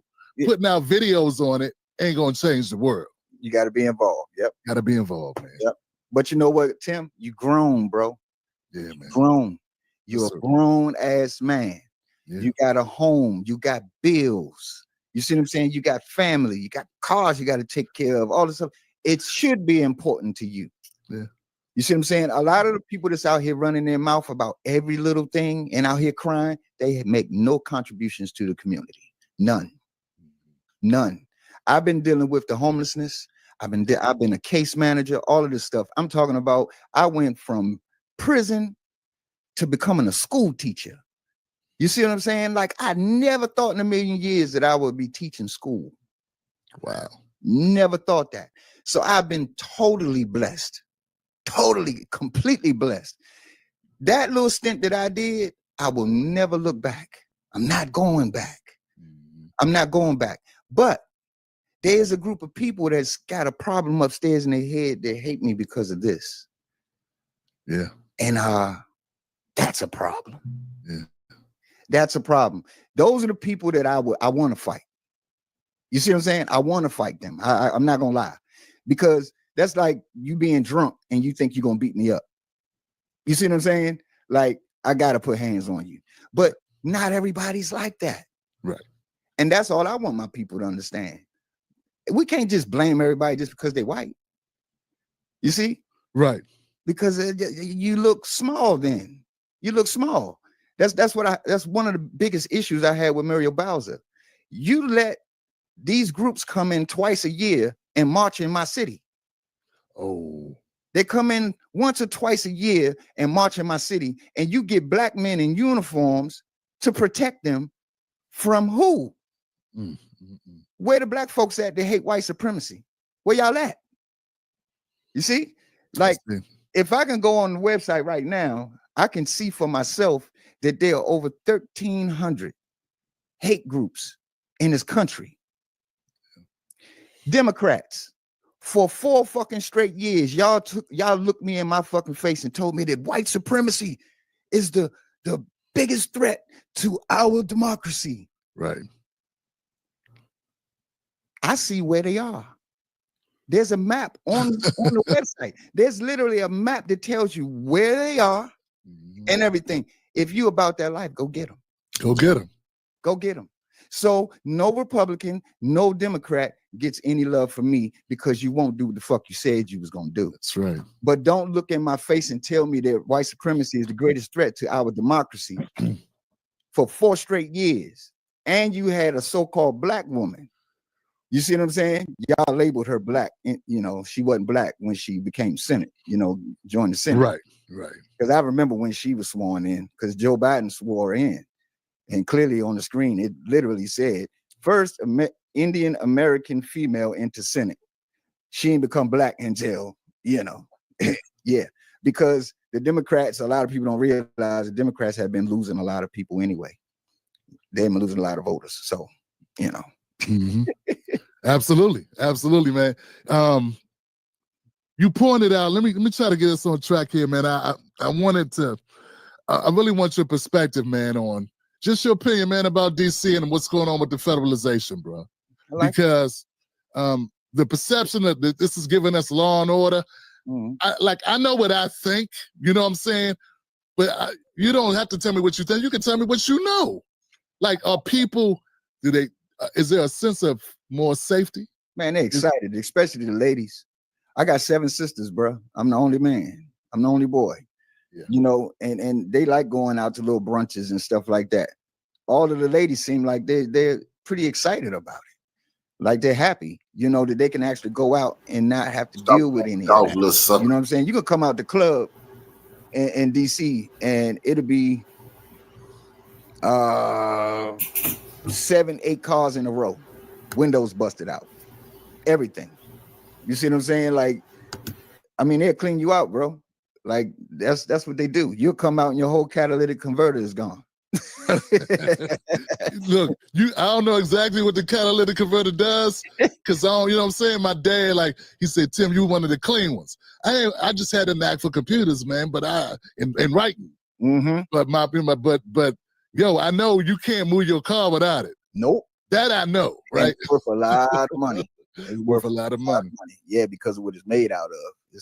So you're telling me, Knock, you're telling me that it's a deterrent if it ain't nothing else. It's deterring people from doing shit they would normally do. And I'm talking about people, I mean, you know, people that's out here living by robbing people and hitting them in the head and what have you. Yeah. Yeah. I mean, it's crazy because, you know, like I said, that was something that I used to do. You know what I mean? Because back in the 80s, early 90s, it was just entirely too many people on one corner. You see what I'm saying? Because everybody was hustling. It'd be 20, 30 people outside. And you only get one crackhead at a time, right? So, you know, you can't really make no money that way. So you had to worry about drive-bys. You had to worry about boys. Yeah, you had to worry about all of that. So what I said was, I could take 10 to 15 minutes of my time and come home with thousands of dollars. That's a day's work right there. I'm good. You see what I'm saying? So that was my thing.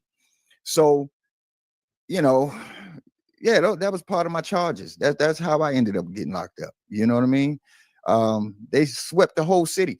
So as a grown man who's married, who has children, do I want that for my babies? There it is.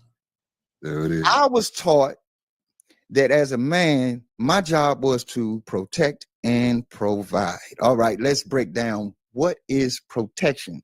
You have to be an idiot to think that just standing up and fighting somebody is protection. No. Part of my protection is to make sure that my children are not subjected to the shit that we were subjected to when we were little. That's right. That's important to me. Every drug dealer back in the day got their money and they moved out of the hood because the hood was dangerous. You had to go and pay for peace. So we left the hood. When you get older, you don't stay in the hood. You go somewhere else. When you become a rapper like Wale or anybody, they got their money and they got the fuck away from DC because everybody know it's your own that'll kill you. That's right. It's your own. It's your own that will kill you. So I'm not going to be pissed off with what I'm seeing. If these women can go to brunch, go to the clubs, and they're experiencing some peace and quiet, and they don't have to worry about getting shot down because they didn't give somebody their phone number and this, that, and the other, I'm all for it, man. Like I said, clean it up. Clean it up. Yeah, we're gonna get back to business after this, though. You see what I'm saying? In 30 days, we need to do something about this DC council. You know what I'm saying? The city council, like, what y'all doing? Y'all fighting for rapists to be released early? Damn. Oh, now y'all concerned with mass incarceration? Really? Really? This what we fighting for now? Rapists? I could have sworn y'all was the party of Me Too. Y'all was the party of Time's Up. Y'all was the party that was telling all the women, we don't need no men. Y'all are the party that pushed everything other than family. Y'all are the ones that changed the definition of women in a dictionary. And women didn't even say nothing, didn't even know it. They literally changed the definition of what a woman is. Now it's whoever feels like a woman. Wow. Is a woman. Wow. You see? Wow. So I'm like, we got to get to the real fight. The real fight. I have no respect for any party that would take 1% of the nation and just overlook us. No. Can't do it, bro. Can't do it. Can't do it. So the question is, do we want more of the same old cycle or something that actually changes lives? That's the question, man. Based on what I see every day, and some of these people, especially on TikTok and stuff, they want more. They want to keep getting their head cracked. What? I think because they don't see, they don't open their eyes and see what's really going on. They focus too much on the orange man. Yeah. They focus so much on the orange man. Y'all don't see the play. That's what they want you to do. Because every time they distract you with something, they doing some backdoor bullshit behind the scenes. And you're not paying attention. I'm watching every little move. I don't care nothing about what they say about Trump. I don't care. That ain't my business. That's his problem. I like that. I like that. That's true. We gotta focus on our families. We don't have time to worry about this guy. He good. He a billionaire. Right. He good. Yeah, he ain't worried about you and how you feel about him. Because even the people that don't like me, I don't give a flying fuck how you feel about me. You see what I'm saying? Like, the fuck? Like, I don't know you. What the fuck you tripping off of? See what I'm saying? But, somebody said to me yesterday, you're a Trump supporter. Man, you motherfuckers is so stupid. They so dumb. Like, they don't get it, bruh. They don't get it. Like, before this internet shit, you couldn't even talk about politics or religion in the workplace. Yeah, it's true. And it's still a rule right now. Now you ain't my motherfucking business about what make me move every day. I don't give a fuck what you think about who. I don't vote what they call popularity. Right. Y'all want to go vote for the lady because she had Meg Thee Stallion, Glorilla, and all them hoes. You see what I'm saying? Y'all got tricks on the stage. Man, didn't Malcolm X warn you about that? Yeah. Malcolm X told you that they would bring to you their comedians. That was the first thing he said. Comedians. Ricky Smiley, D.L. Hughley, Steve Harvey. Steve Harvey. You see what I'm saying? They will bring to you their comedians, their athletes, and entertainers. Because he know y'all gonna be starstruck. Yep. And you lose focus. Any party that will bring that type of entertainment to me and think that I got 5 girls. You think I want my girls to look up to a woman like that will have all of these hoes dancing like that? Twerking. Man, shit. See, they weren't just dancing, they was twerking. And putting ass all out there. Up in the air. Up in the air in a presidential campaign. But they say they was tooting it up. Oh my God. So for the solutions, DJ Knock, look, if not for just more policing, then what? What investments or programs could actually change the trajectory of Black DC? I told people because I guess people looked at me because I was saying, hey man, I don't want them just to lock people up. I want some programs. People like, Tim, programs ain't enough. We need to lock people. I know, but I'm saying why we can't do both, right? Some people too far gone, but not everybody is too far gone for a program. Unfortunately, with politics, Tim. Yeah. Unfortunately, because of politics and people getting so involved with, they depend on these people. See, back when we were little, the community took care of the community. We didn't really care about the fucking politicians. Right. We didn't care about them. We had men in our communities. You see what I'm saying? Right. So now we don't have it. I think they really got what they wanted. They wanted to break up the black dynamic. You know, the men and the women are constantly fighting. So when it comes down to these women raising these children by themselves, in which I don't personally believe any of them should be left with that burden, that responsibility. Shout out to all the mothers who have done it, because I didn't realize it until I had my firstborn, that being a single parent is hard as shit. I don't know how to braid hair. I am so fucking right. But I had the opportunity to do it fresh out of prison. You know what I mean? And go figure, like my baby mother, my firstborn's mother, she gave birth to my daughter while in 7 Locks prison up in Montgomery County. Wow. So I had to be a single dad, you know what I'm saying? And it was hard, but I love it. I appreciate it. I love being a father. You see what I'm saying? Right. Look, somebody said you pay someone to do it. I got 7 sisters, and they did real good by their big brother. They did real good by it, trust me. They right. But the programs, I think people have to get back to being community again, because that's the Democratic Party's strong point, is their social programs. Their social programs, they get all of this funding and they give it to whomever owns these little NGOs, right? Right. But then that money never comes to the community. Yeah. That's the problem. That's the problem. Our people, we do this thing where we seek leadership instead of being a leader. That's my problem with all of that. We do need some programs, but we do need some men and women out there. That's right. They're solid.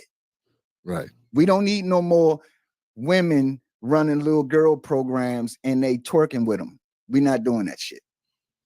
You know what I mean? Teach them how to be ladies. Right. You see what I'm saying? Teach them how to be ladies. You know, my little girls, they would never twerk or do any of that foul shit around me. I'm a DJ, and my kids don't even listen to that shit, bro. Right. You know what I mean? That stuff that's out here today.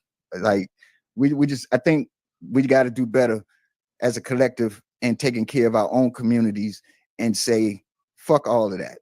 You know, we don't keep y'all fucking money, because giving us money ain't fixing the problem. That's right. It's got to be actionary.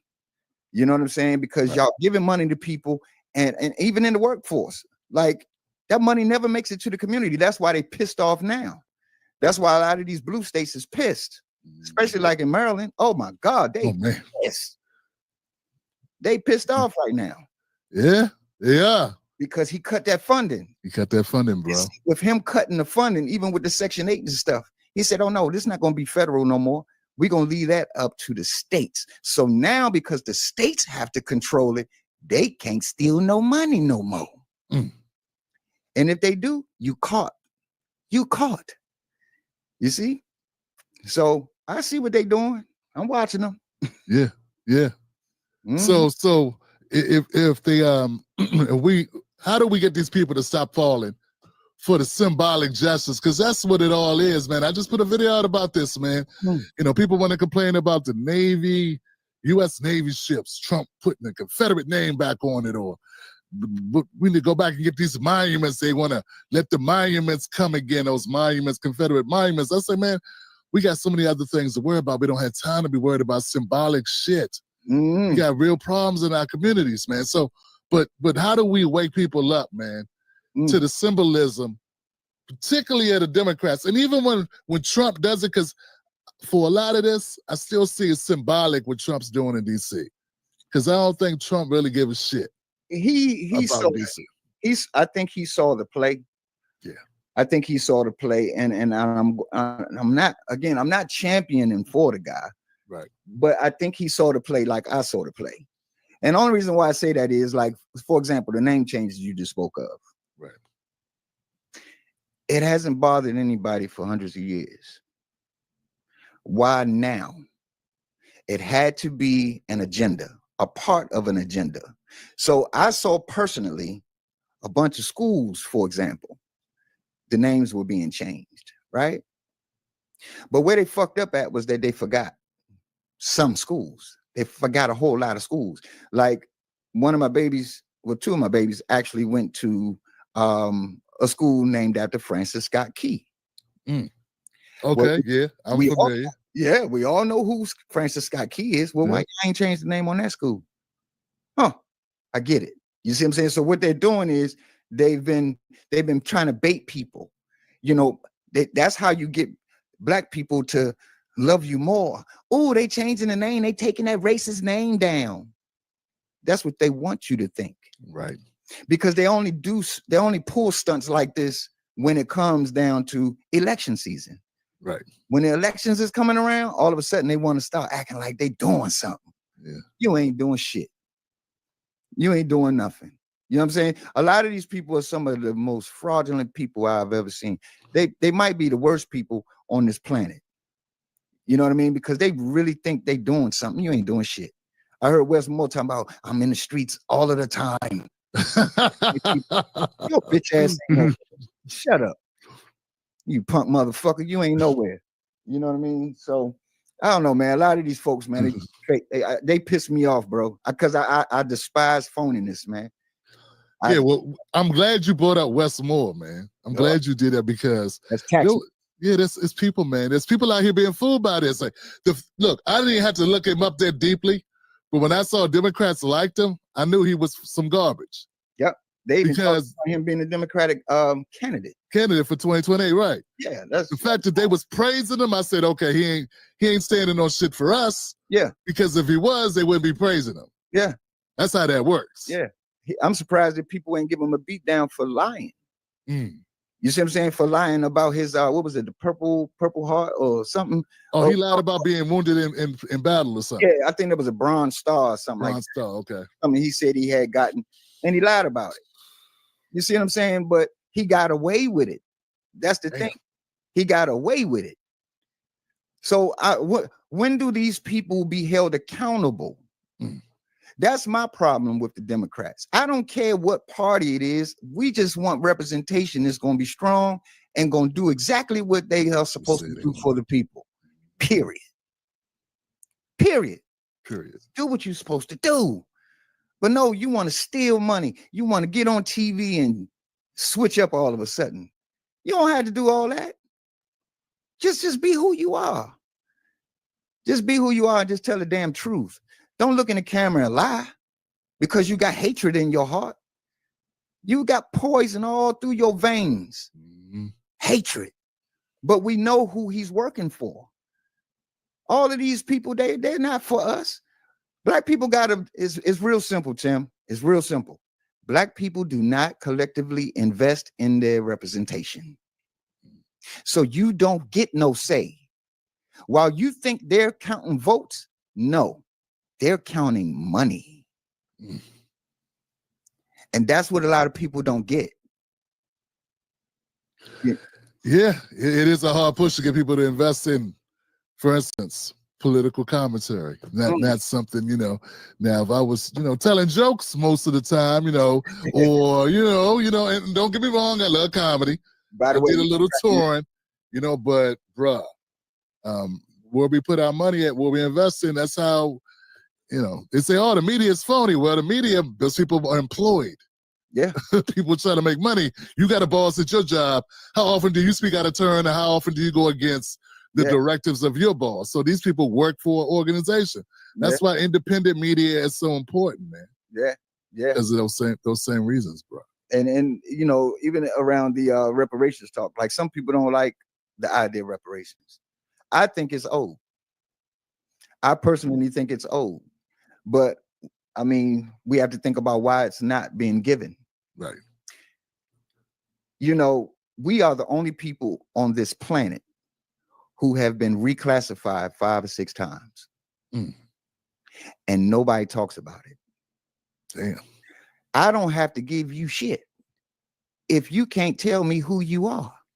Think about it. If you can't tell me who you are, why should I have to take it? Why should I have to pay you? You see?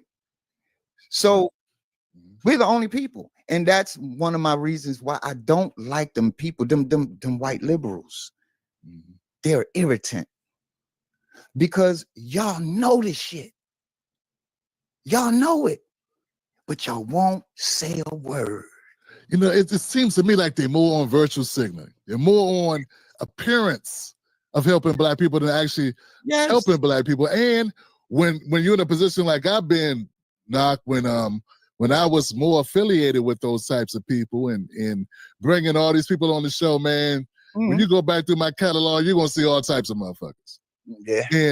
And the issue, the truth is, bro, when I said, hey, Black people need XYZ, they start second guessing me like I don't know what I'm talking about. Oh no, you don't. No, you need this, Mr. Black. This is what no, Mr. Black.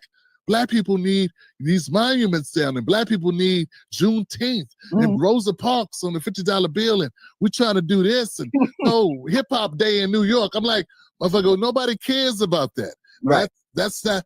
But unfortunately, it fools some people. It does. Y'all literally burn 17,000 pounds of money.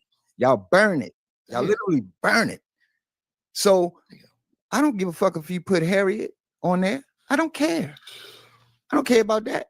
Because most of the money we get in, y'all take it anyway. People still to this very day don't realize that slavery has been repackaged and resold. That's all it is. That's all it is. Look at what Jasmine Crockett said. Jasmine Crockett said, we pay all y'all anyway. We're the ones that take care of y'all. Like if anybody looks at the map right now of the Black population in this country, you will see the whole trail of tears. You will literally see it. Wow. With all the persons of color, as they call us, right? You'll see it all. Everybody's concentrated in concentrated areas. There's your plantation right there. They've been land grabbing going all the way back to when they first came here. Yeah. If anybody knows anything about history, especially this country's history, you get a minute, if you can find it, grab this book, A People's History of the United States. If you can find it, get this book, read it. You'll be surprised to find out that the politicians are actually the land grabbers. They own the land. Wow. So all of the shit that they're doing today, it was done back then. It's still the same practice. This is the land of milk and honey. This is why people from all other nations come here to suck this land of its resources. They still doing the same stuff. Yeah. But you gotta read so you will know how this country is operating. And then you'll know your place. The thing is, don't let them tell you what your place is. The Declaration tells us we can get rid of all these motherfuckers whenever.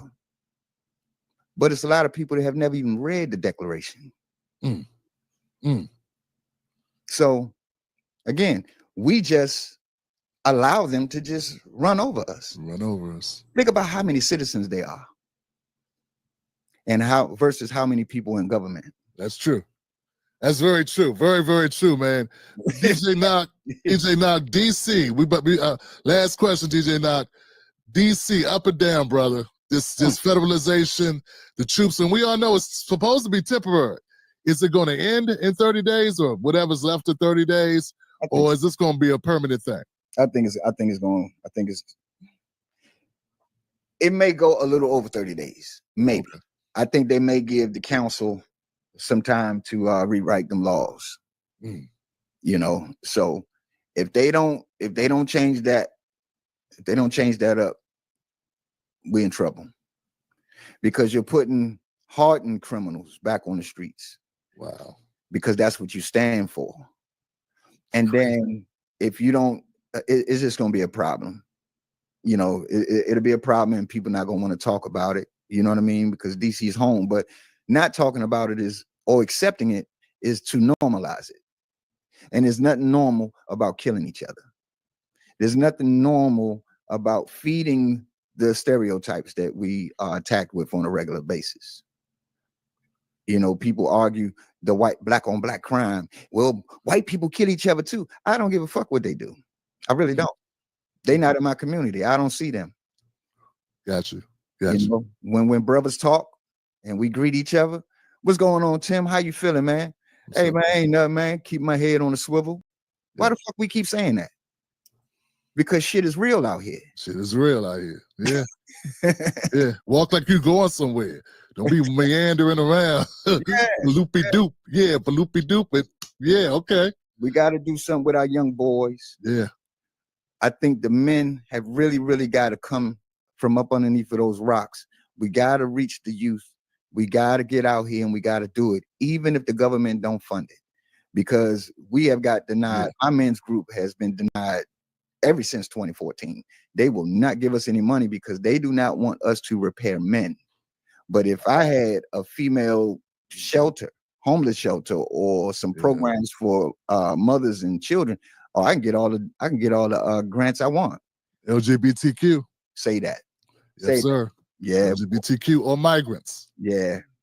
Or migrants. If you said you was gonna help the migrants that just came to the country last week, here you go. Yeah. How much you need, DJ Knock? Yeah. They give it to you real quick. I mean, like even in PG County, they got one. They have one homeless shelter for men. Then it only fits 30 people. Is that joint still a joint on what's that, a Marlboro Pike? Right off. Right there on Silver Hill. Okay. Yeah. Right at going down Walker Mill, you know. Exactly. That's what I'm talking about. Yeah. Exactly. And they were on the news a couple of years ago because the residents over there, they put up all of them high $800,000 homes right there. What? So it's an eyesore. So black people don't even want it there. They don't even want that homeless shelter there because they spent all that good money on that house, right? Right. So we don't even love each other at the end of the day. That's why I always tell people I don't owe nobody no explanation about how I vote. I don't care about none of them people. I look at the policies. Right.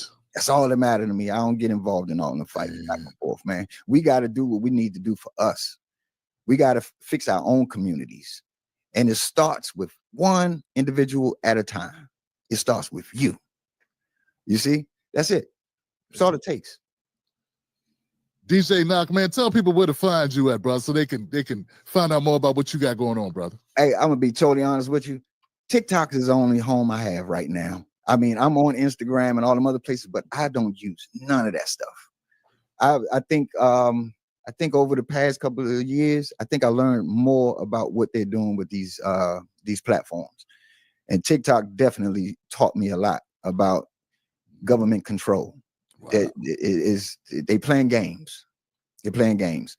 That was the first time I turned on my camera to say a word since like last October, somewhere around, I think it was like October, early November, before the election. I remember I stopped because everything I said, they would take it down. You see what I'm saying? If it was anything criticizing, the government, either party, they would literally, shut down my videos. I can appeal it. And then after I appeal it, they say, nope, hell no, we ain't putting it back up. I'm like, what the fuck is going on here? Like, I thought Democrats was about the First Amendment. I thought ain't that what they've been saying? But now you want me to keep the truth about what's going on from my people, because I know my people not reading all this stuff. I know they're not following. But why I can't talk to my people? Oh, I get it. I got you. So I just stopped talking, man. But I'm glad I did. I'm glad I did, bro, because I got an opportunity to come here with you and hang out with the wolf pack a little bit, No doubt, man. Be glad to have you, man. And yeah, man, definitely. Let's stay in contact, man. Let's do something. I say, man, look, I know you're gonna do what you want to do, but I would like to encourage you to start a YouTube again. Start it back up, bro. Yeah, I got 2 channels. I got 2 channels. I have not done anything with it yet. Okay. But you inspired you.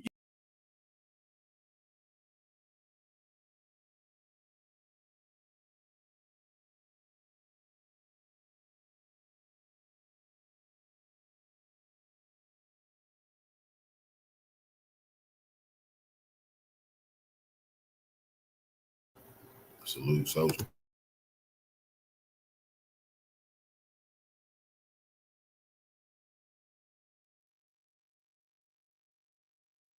Well, what's really hidden underneath Washington, D.C.? For years, there have been whispers of vast tunnel systems underneath the Capitol, not just for the government use, of course, but for something darker. Now, new reports suggest President Trump's recent moves from federalizing D.C.'s Metro Police to pressuring the Smithsonian to release long hidden artifacts may be part of a much bigger operation. And so what is the police move actually covering here for federal forces raiding an underground network tied to the deep state? Satanic cults in DC, even extraterrestrial allies? Yes.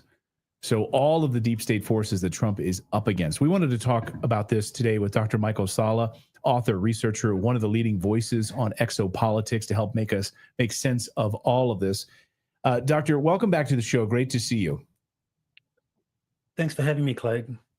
My pleasure. Now, I think, what's interesting is that last week when we started covering this story, there's been new revelations that have come out since then. In many ways, I think vindicating some of what you were saying, and so many viewers. I mean, we had thousands of people saying, thank you for covering this story because it doesn't get any attention. So can you talk about what some of these new revelations are that we might have been learning about with the Smithsonian and like the Scottish Rite Temple, et cetera? Sure. Well, this Smithsonian, that received an executive order, or was the subject of an executive order from President Trump, where there would be an effort to pressure the Smithsonian to release much more of its holdings to be reviewed for release. And that comes on top of what has been really decades of complaints that the Smithsonian, rather than revealing America's history, its ancient history, and the true level of civilization here, has been suppressing and hiding it. And so there have been stories dating all the way back to the 1800s that the Smithsonian, once it is called out to investigate an archaeological finding of any significance, whether we're talking about the discovery of giant skeletons, whether we're talking about the discovery of Egyptian artifacts in the Grand Canyon, and anything to do with say, the mounds, the mounds in Ohio that contain supposedly technologies that go back to the Atlantean era, that the Smithsonian, rather than getting its hands on these artifacts and reviewing them for public release, really just locks them away in vaults. And the place where it's been doing that is in this kind of vast underground tunnel system in the Washington, D.C. area. And the tunnel system dates all the way back to the early 1800s, when Washington, D.C. was being designed as the nation's capital. So they needed a tunnel system so that members of Congress and the executive branch could get around quickly if they needed to.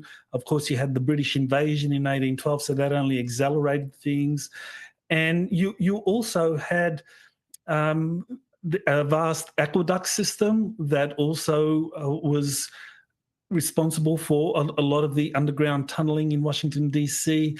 On top of that, you also had a underground trolley system that began as early as 1862, and it was until 1962 that the trolley system was finally put to an end. And over the course of that century, they eventually started to build underground tunnels for the trolleys.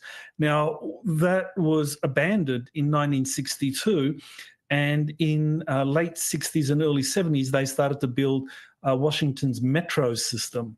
But the tunnels that were used for the trolleys, the underground tunnels, are still there. They're unused.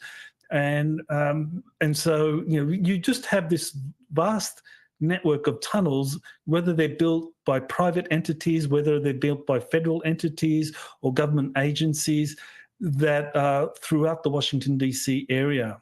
This episode is brought to you by Rumble Premium, the home of free speech and exclusive content from the videos that matter. With Rumble Premium, you get ad-free viewing, access to exclusive shows, and premium features across the platform.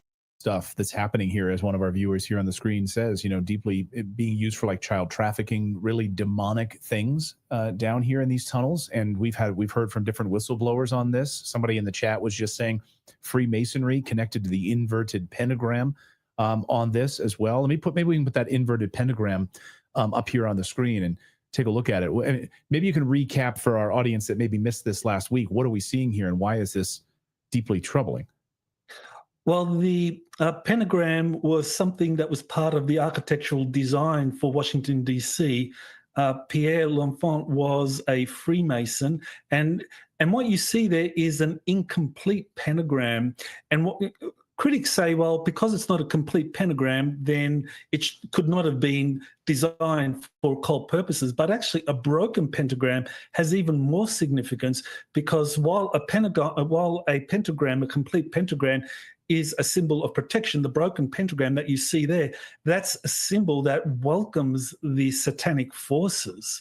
And what's very interesting is I think I sent you an image that shows the compass at the bottom of the pentagram, and that compass that extends to the U.S. Congress, and that shows that the compass being the symbol of Freemasonry, that was connected to this pentagram. There you go. And what's very interesting here, of course, is that many of the founding fathers were Freemasons, and I think the vast majority of them really did have noble intentions and wanted to make Washington, D.C. a kind of beacon of light and a replacement for Atlantis, like the new Atlantis. But there were very deep, dark, hidden forces that came in and infiltrated. And so you see that in the different lodges in the Washington, D.C. area. And there's the temple, House of the Temple on 16th Street, just near DuPont Circle. And I think I sent you an image of that as well. And that is the headquarters of Scottish Rite Freemasonry, 33 degree in the United States, or a very important element of that.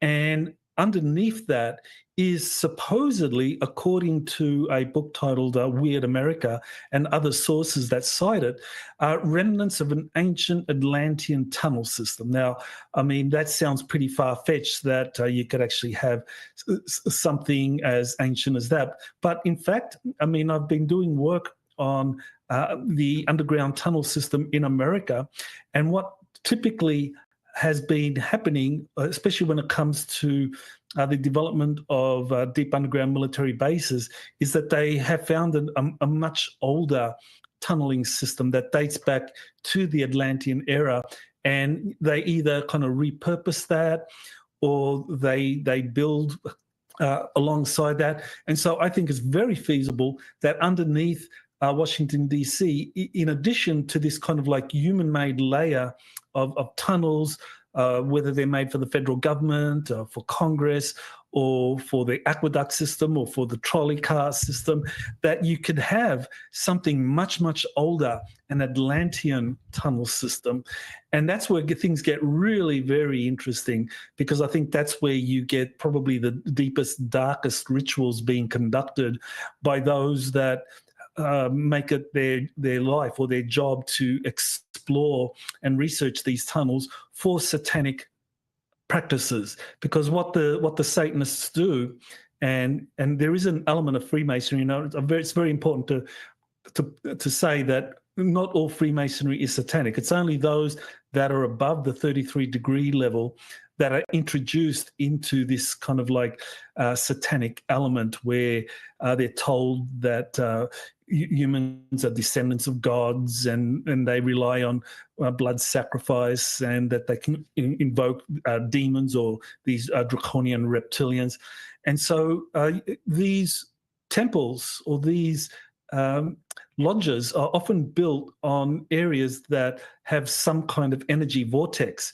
And so that's why they actually do a lot of these practices, like satanic rituals, at these energy vortexes, because they know that that's how you can control an area or even an entire planet. And that brings us back to the the whole inverted pentagram, because within there, at the different nodes, you're going to have rituals being conducted in underground locations that really ensure that this kind of dark satanic element predominates in Washington. Well, I sat down last night, had a multi-hour discussion with Timothy Alberino, who's a researcher, and we talked about the giants, and he was telling me, and I didn't realize this, that in the Smithsonian's own documents, they say that they have giant skeletal remains of giants, giant bone fragments, jaw bones that are bigger than my entire head in the Smithsonian. So I'm hoping as part of this audit, members of Congress will sort of piggyback maybe on this, start to put forth some pressure to release all of it. Like, what sort of demonic stuff are they keeping there? What sort of stuff do they have under Washington, D.C.? I think that Trump is onto something with this, and I think you're in many ways vindicated for your position on this. Thank you for being brave and talking out about this. Most of our audience is saying, thank you for talking about this. There's a few people that are like, this is what? I can't even believe this. This sounds crazy. This sounds like total BS. But, some people take a little bit longer to be awakened by this. But thank you for your work on this, Dr. Saleh. I appreciate it. People should read your website it's exopolitics.org, right, where you've been cataloging a lot of this. And you do also a podcast and reports on this as well. So we'll be watching this audit at the Smithsonian, and we will have you back as the story unfolds, because we are going to continue to follow it. Thank you, Dr. Saleh.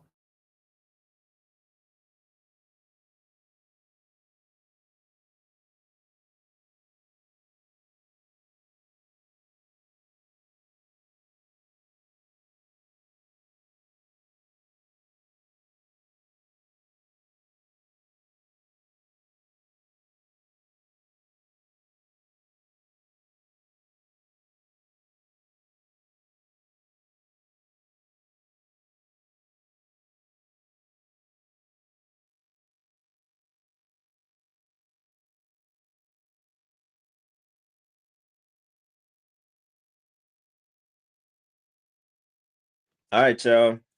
We is back with another video, man. Y'all already know what's going on. All right. Look, so by what I have on the screen right now, y'all can already tell what this video is finna be about. Soylent Green. Now, this is not necessarily a movie review or anything like that, but you know what the video is gonna be about just by the title of this movie and this video. So every clip I have to show, there is at least 5 comments, and it just says Soylent Green. So thousands are aware of what is possibly going on with some of the foods that we eat.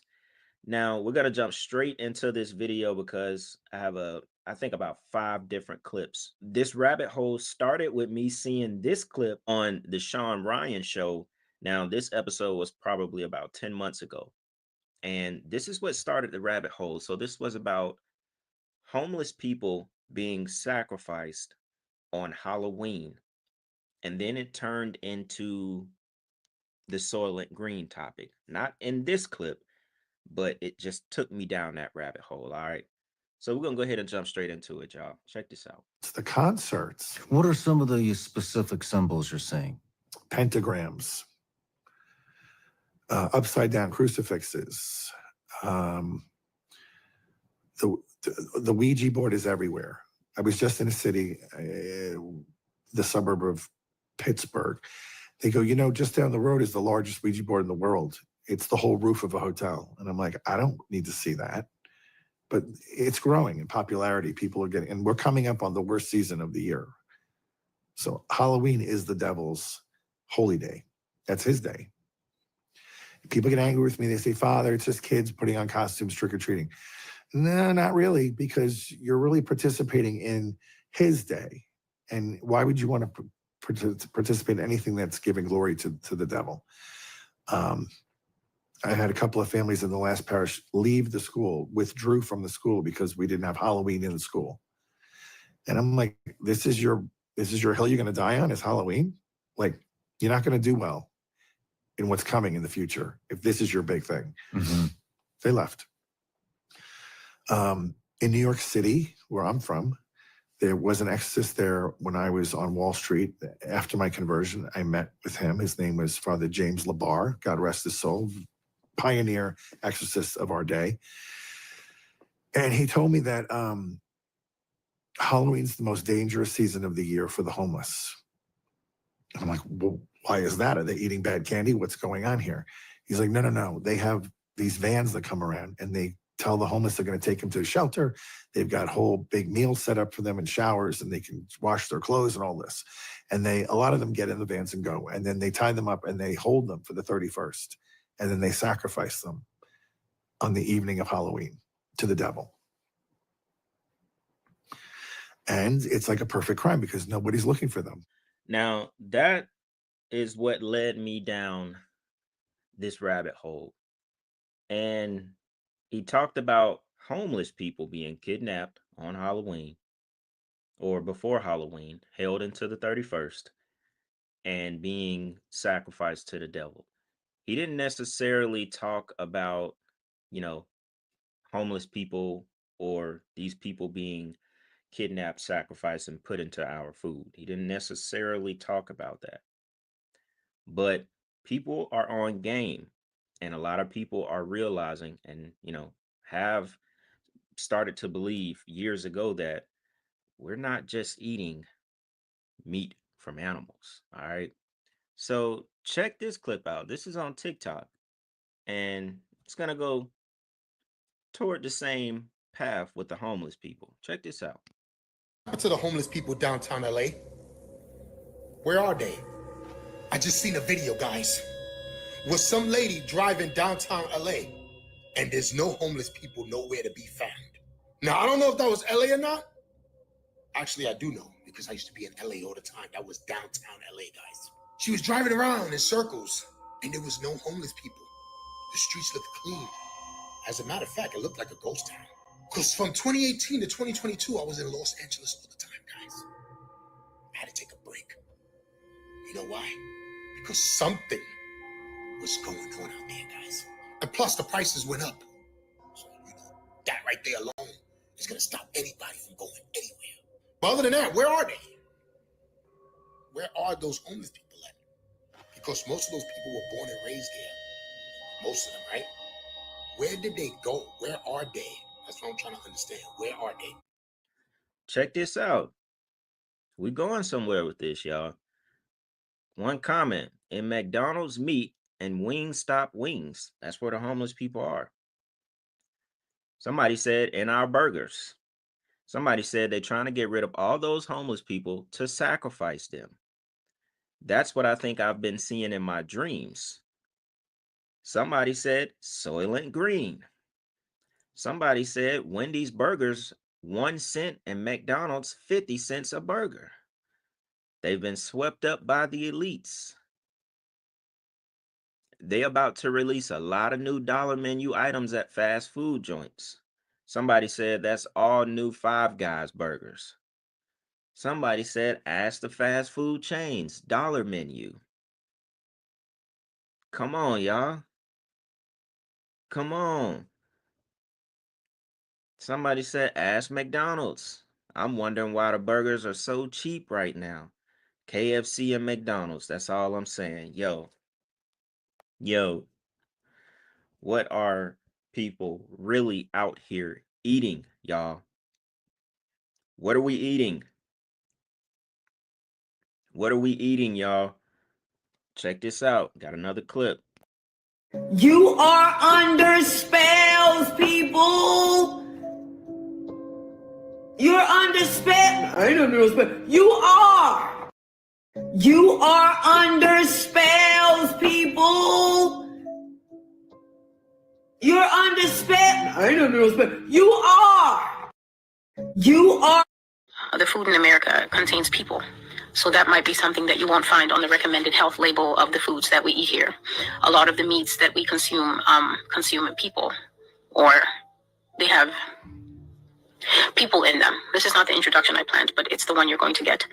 So if you know what's good for you, you might want to, if you're going to claim that you have a shortened budget, you might want to stop eating fast food And I'm talking about the well-known fast foods like the Double Arches, like the one with the red-headed pigtail girl. You might want to stop going to those places. There's a reason that these places consistently run dollar menus in this tough of an economy. They have dollar chicken days, dollar beef days, dollar whatever days. You need to develop the kind of discerning mindset that knows that not even the train fare on the metro, if you live in a city like Chicago or DC, or right here in New York City, you can't even get on the train for $1. So for huge corporations to consistently run dollar menus and the entire city lines up to eat, you will go feral in the future. And that's something that no GMO documentary in the country will tell you. You will develop that weird disease that people start to get where they start twitching and jerking like Hillary Clinton. That comes from eating too much people. You need to get used to buying your beef in those vacuum sealed packs. If they cost a little more, then you're going to have thoughts about increasing the vegetable content of your diet or spending a little more. Stop buying the so-called cheaper, more available beef that is ground up in the white trays. Stop doing it. Stop going to fast food joints and eating willy-nilly. Our food source is highly contaminated. That is the reason we have off-the-charts cancer, off-the-charts Alzheimer's, off-the-charts senility. You start to see people who are in age 35 starting to lose their diction, starting to develop all sorts of early warning signs that are not synonymous with the type of age that they have. And I'm talking about aside from the harm that the arm candy did a lot of people. One of the realest clips I've seen on TikTok in a little bit.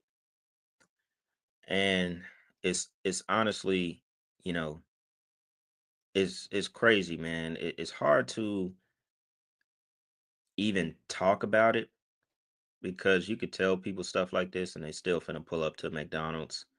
Somebody said ain't enough cows, pigs, chickens to feed the world on a daily basis. There's no new graveyards. Just think about that. I mean, she's not lying. Soylent Green is people. Putin already exposed the food industries, but people won't listen. Yeah, I think Putin, president of Russia. For centuries, they've been stuffing their stomachs with human flesh and they've been stuffing their pockets with money, but they must realize that this ball of vampires is about to end. I think he talked about how the West consumes humans. And I've done it. The longest I went without eating red meat was 2 years, just to be transparent. But I don't eat fast food burgers and stuff. I don't eat Wendy's and McDonald's and stuff like that. Soylent Green is real. I'm starting to think even meat in the grocery stores is questionable. Of course. I mean, there's not enough chicken in this world. There's not enough chicken in this world.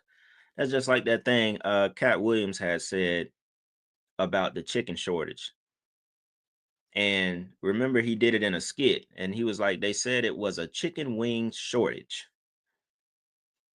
Remember that? They told us it was a chicken wing shortage. But they didn't say it was a shortage on anything else. Not the whole chicken, not the thigh, not the breast, nothing. They just said a chicken wing shortage. They lied to us all together. They told all of us in here, there's a chicken wing shortage.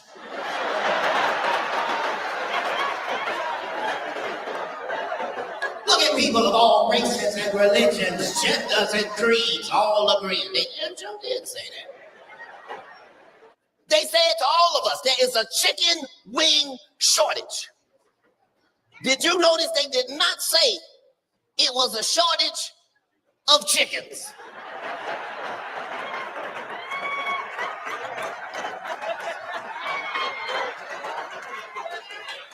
That lets you know right there. That lets you know right there what we are dealing with. And she made a very good point. You can't even get on MARTA. Well, it's called MARTA in Georgia, but you can't get on the train, you can't get on the bus for $1. But you can eat full-on triple stack burgers for $1 sometimes. And everybody's under here is talking about it. Soylent Green is real. This is 5 days ago people are commenting this. So Soylent Green is all the way back to what? The 70s?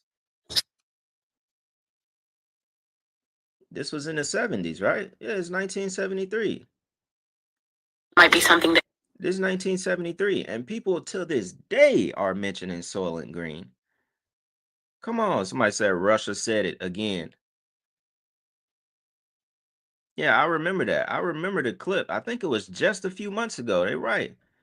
He talked about Americans eating humans just a few months ago. Y'all already know, man. Every time I talk to somebody who's lived outside of the country or, you know, just visits other countries a lot, the ingredients in our food compared to just ingredients in food in Europe is just off the charts.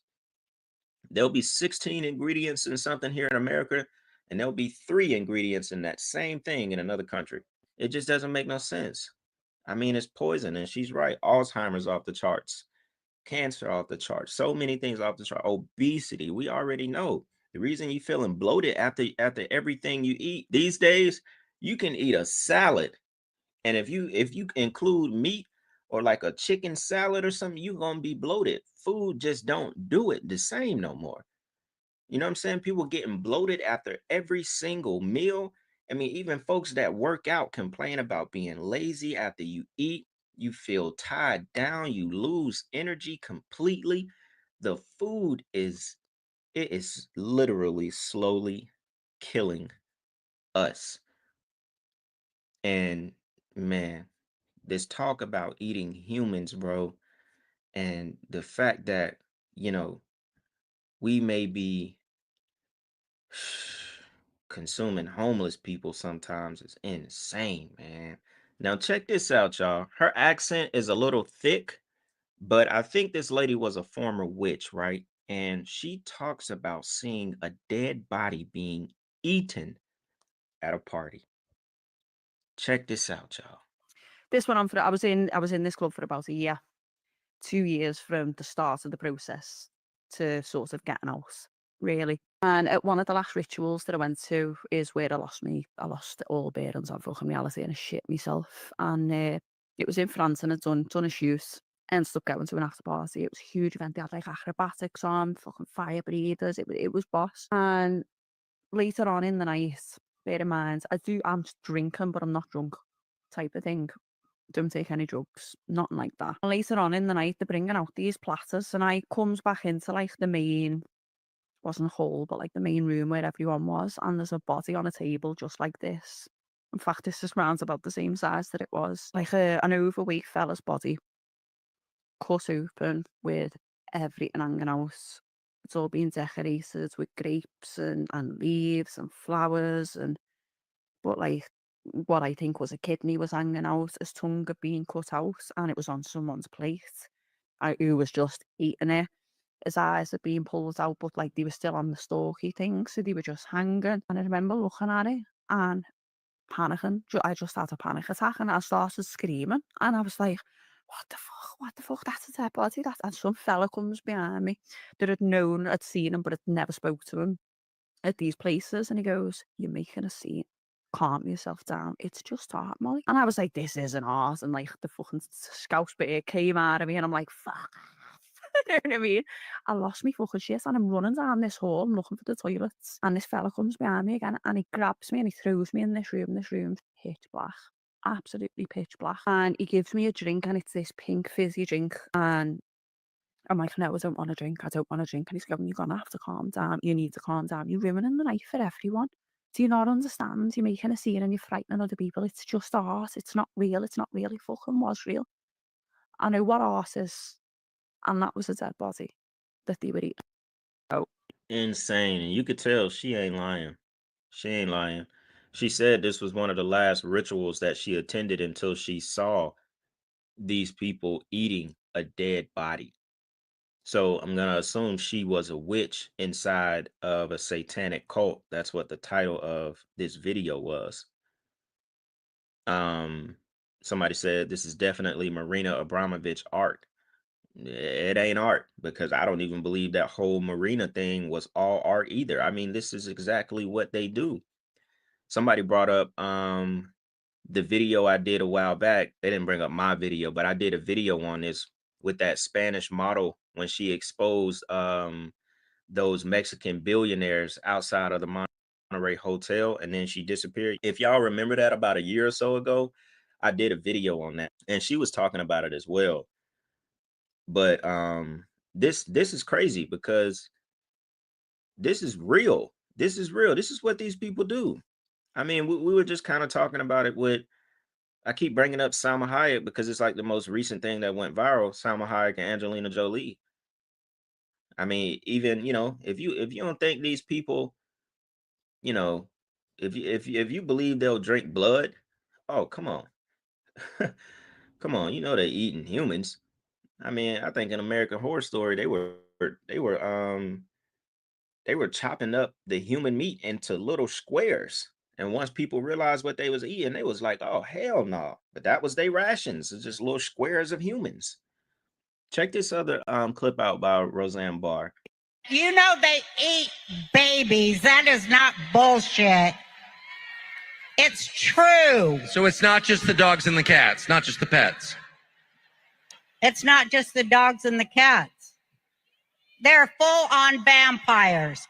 And everybody still thinks I'm crazy, but I'm not crazy. They're full-on vampires. They love the taste of human flesh and they drink human blood. They love the taste of human flesh. These people are full-on vampires, y'all. I mean, come on. It does not get any more obvious. When everyone is on the same accord, everyone keeps referring back to this movie. Everyone, when the main character eventually investigates, you know, this company by himself, Soylent Green, and realize that some of the ingredients are coming from humans, and they got the little famous picture where they're like dumping the humans from the dump truck, basically. Here it go right here. Where it's like humans are in the dump truck. Like I said, this all started with the clip from the Sean Ryan show going into the homeless people being sacrificed and going missing. Then I took you to a clip on TikTok where it was about the same subject, and people were talking about those homeless people being in fast food restaurants. Man, it's sick to even think about. But what I was trying to do is just show you that people are on the same accord. The first clip wasn't even about us eating homeless people. It was just about homeless people being sacrificed.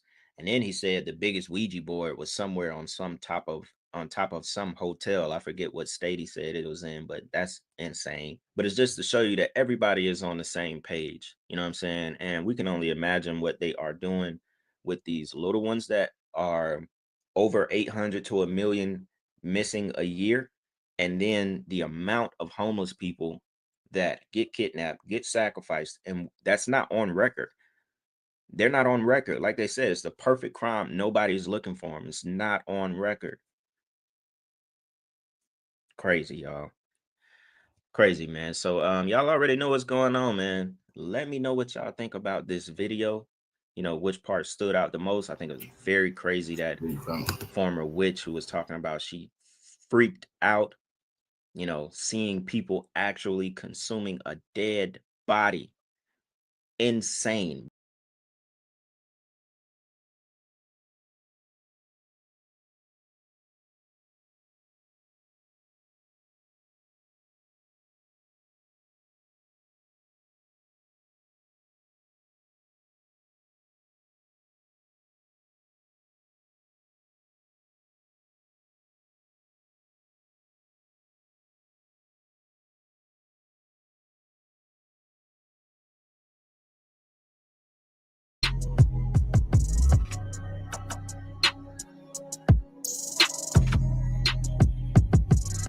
Hey, what is going on with y'all, man?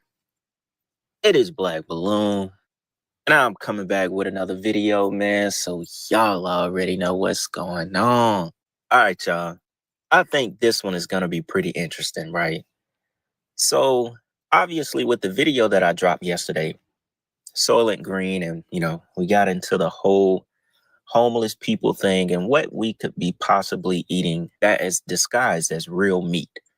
Very, very crazy topic to think about if we're actually consuming each other. And so, when you get into stuff like that, your algorithms start sending all kind of stuff your way, right? So I was like, okay, cool. We can go ahead and kind of bounce off that video, right? And I got a couple other interesting clips I want to show y'all. And I also was looking into some stuff with McDonald's. Now, some of this stuff is not going to come as a surprise because I think a lot of people knew about this without really thinking about it or just putting your finger on it, right? Now, what's on the screen is the chocolate milkshake robber, Grimace, a big giant purple blob, right? Before I get into the clip, I want to show you about McDonald's as well. What's crazy is someone wrote this article this year on May 15th. So it goes to show you that this topic is not irrelevant. People are still talking about this. This says the dark truth behind evil Grimace. So check this out. So it says Ray Kroc, the founder of McDonald's, famously held the belief that brand loyalty could be established as early as the age of 2. And anyone who doubts that Ray Kroc knew what he was talking about has clearly never been nagged for hours on end by a kid demanding you take them to McDonald's. So how did Mr. Kroc and his golden arc empire get kids so obsessed with their otherwise indistinguishable hamburgers? Check this out, y'all. I thought this was very eerie, right? So it says, y'all already know the iconic, and I'm going to say almost inspired by demon clown Ronald McDonald. He had a big purple pal named Grimace, an amorphous blob obsessed with McDonald's triple thick milkshakes. Now, what you're going to notice is that all of this stuff is about kids. Everything is geared toward kids. The founder of McDonald's, he literally said brand loyalty could be established as early as the age of 2. They were targeting kids that were 2 years old, y'all, in the name of brand loyalty. And then they made it likable with a fat purple glob that loves to steal the children's chocolate milkshakes. Now it says, if you grew up in the 70s, 80s, or early 90s, you most certainly remember the animated characters that made going to McDonald's about so much more than just a burger and fries. Ronald McDonald was easily the most recognizable among them, but he also had a trippy entourage alongside him.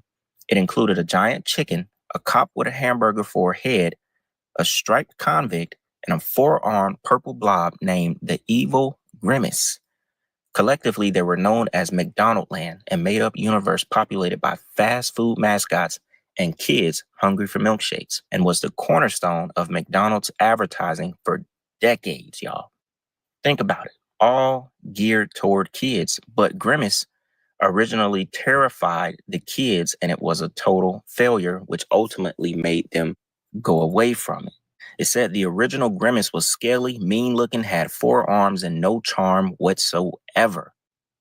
He said, possibly realizing in retrospect, such descriptions should have been their first hint Evil Grimace wasn't the best idea. He scared kids instead of encouraging them, right? Says he was sort of like the Hamburglar for milkshakes. Now, when I read this article, I just thought about children. And it told you in the very beginning that they marketed this stuff to 2-year-olds. They knew brand loyalty could start as young as 2 to get these kids to eat McDonald's. I just wanted to get this stuff read to y'all before we jump into this next clip about McDonald's. Now, what's even crazier, this is something I never knew, right? This was a rumor back in the 70s about McDonald's and the Church of Satan and McDonald's being in the league with the devil. It said officials chuckled when the first letter arrived at corporate headquarters in Illinois. An Ohio woman wanted to know if it was true that company owner Ray Kroc donated 20% of the fast food chain's profits to the Church of Satan in California. Insane. This was a rumor back in the 1970s that Ray Kroc, the same guy who wanted brand loyalty from 2-year-olds, sent 20% of the entire fast food chain's profits to the Church of Satan in California. Y'all know Anton LaVey and that other guy that was in the military with the devil-looking eyebrows. The Church of Satan. I thought this was insane. Now, I got one more thing to show y'all about McDonald's, but first, we're going to get into this clip. It's very, very eerie. Check this out, y'all. McDonald's hamburgers and some French fries. Don't they look delicious? And some triple thick McDonald's shakes. Oh.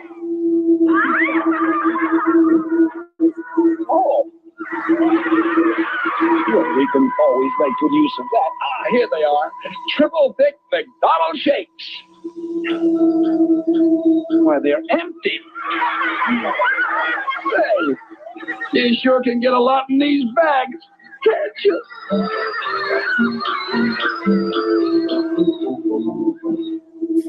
Order in the court! Your Honor, the accused hamburger was caught red-handed, sneaking off with a big bag full of McDonald's delicious cheeseburgers. That's serious. My nephew was in that bag. My nephew was in that bag. Isn't that McDonald's hamburger delicious? Mom told me never to talk to strangers. Well, your brother's right as always, but I'm Ronald McDonald. Give me a McDonald's shake. Well, you sound like Ronald. Here, I'll prove it. I'll give you 3 more hamburgers.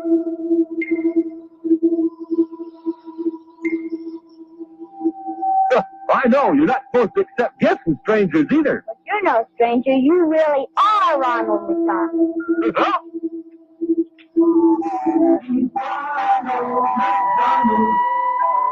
Now, I don't know where that video came from.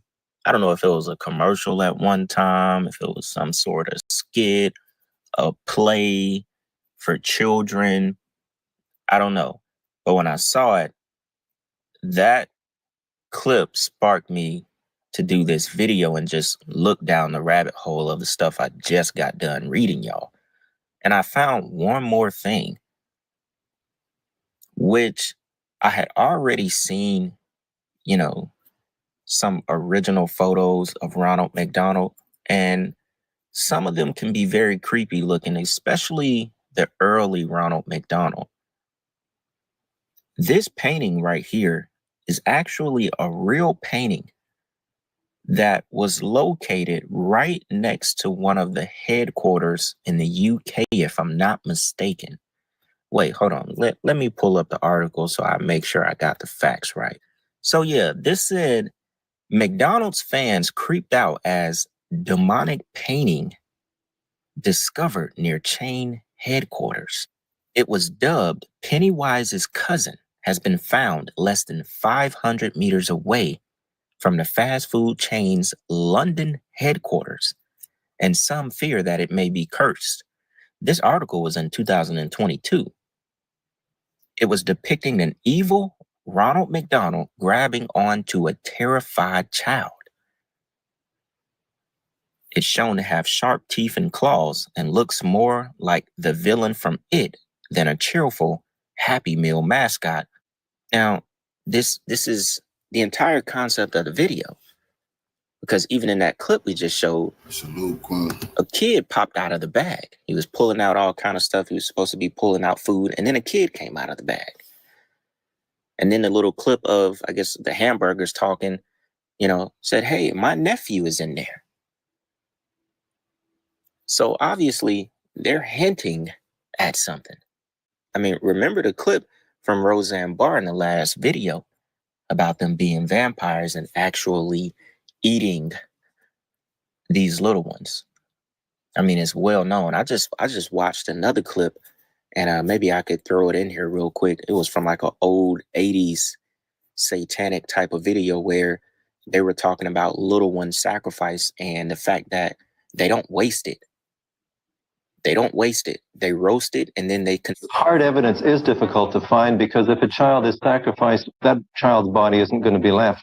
If it's an Orthodox satanic cult, they're going to burn the body and they're going to eat it during ceremony, so they'll leave no evidence around. It's disturbing, very disturbing. This is actually a real painting that just so happened to be very, very close to the London headquarters of McDonald's. Very odd. And of course, they tried to deny that it didn't have anything to do with McDonald's. But I got a couple more clips in this video for y'all. So we'll go ahead and get into some of those, all right? Check this out. Okay. Oh no. Oh no. I've never had McDonald's before in my whole life, and I can't have this. I told myself I couldn't. I have like a very specific goal that I have to reach before I have McDonald's. Yeah. What is the goal? Have interest. It's like a personal goal. You know? It's like once I do a certain thing or like reach a certain thing, then I'll like go to celebrate. It's like when you win the Super Bowl and like, where are you going? Like, I'm going to Disney World. I'm going to McDonald's. Logo has a subliminal message in it. That is crazy. Okay, so you see the little girl, right? Look at her collar. What does it say? The Wendy's girl, the little pigtails, M-O-M. Do you see mom? Right. Okay, you know why it's mom? No. Because when the founder, Dave Thomas, I think his name is Dave Thomas, when he created that, he wanted everybody to feel at home, because what makes you feel at home when you're eating? Mom. Sure. Yeah. So he made the restaurant look like a home. It has warm colors. It has all this stuff. So he wanted to make you feel nice and subtle and calm. And he put that subliminal message in there. It says mom. The same thing with KFC. Go to the KFC. What's his name? The Colonel. I love KFC. Love KFC? Wait, hold on. Over here. Wait, hold on. Come on, bro. Hold on, fam. You love KFC. Yeah. Show's over, bro. Yeah, I'm out of here. So KFC, did you know that KFC, the Colonel, he's also a Freemason? Go to his tombstone. Right away. I think Go to his tombstone. It has the Freemason compass. And then they tried to make it seem like he was just, he started KFC at like 70 or 60. He did. 70 or 60. Then that's when you get on. It's kind of crazy. But think about the chicken, though. Think about the food. Think about all the stuff that we have in our faces all the time. These people aren't just put in place and just came up and just, oh, I'm rich and successful. No, think about it. So you go to his gravestone. It's a Freemason compass logo on there. That's why I don't eat chicken. Chicken causes mucus and cancer, or mucus and acid at the same time. Yeah, It's the only meat that does that. I'm telling you. This lady in Congress apparently was suing Starbucks because they weren't listing the ingredients on their drinks. Oh, gosh. And the pumpkin spice latte had the active ingredient of ammonia in it. Oh! Why? They use it for food coloring. No. To make it orange. Yeah. So There's gotta be a better way. In Europe, they list the ingredients and they use, I believe, carrot or beets or something. It's like a natural food coloring. But the US Starbucks was using an ingredient that included ammonia in the pumpkin spice lattes to make them orange. This is from yahoo.com. It says there's no pumpkin in it. However, the latte included 2 doses of caramel color level 4 with ammonia and contains the substance for methylamidazole. What are we doing? Yeah, why? Well, I wonder why everyone's dying of cancer. Because we're drinking ammonia. Yeah, and that's on purpose. That has to be on purpose. Because it's the cheaper option. And there's no way they just cut it out. It's the middle of fall. You know how many millions of gallons they have of that stuff probably? They're not getting rid of it. Oh my gosh. Boycott pumpkin spice lattes. All right, y'all.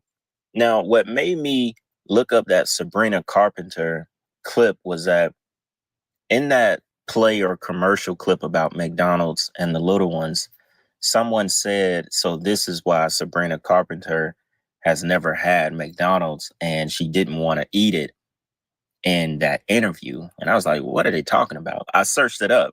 And when I saw that clip, I was like, all right, either she's lying about never having McDonald's or she just flat out knows the truth. You know, a person who has been in the industry for a long time, maybe she just knows exactly what it is. I mean, it makes you think about all those videos of people testing McDonald's and the burgers and the nuggets and leaving the burger out for 2 months and the burger doesn't change. Flies are not attracted to it. It looks like it came out of a commercial. Even a month later, the cheese and the meat doesn't, change color. It doesn't change form. The bread, all of it just looks the same.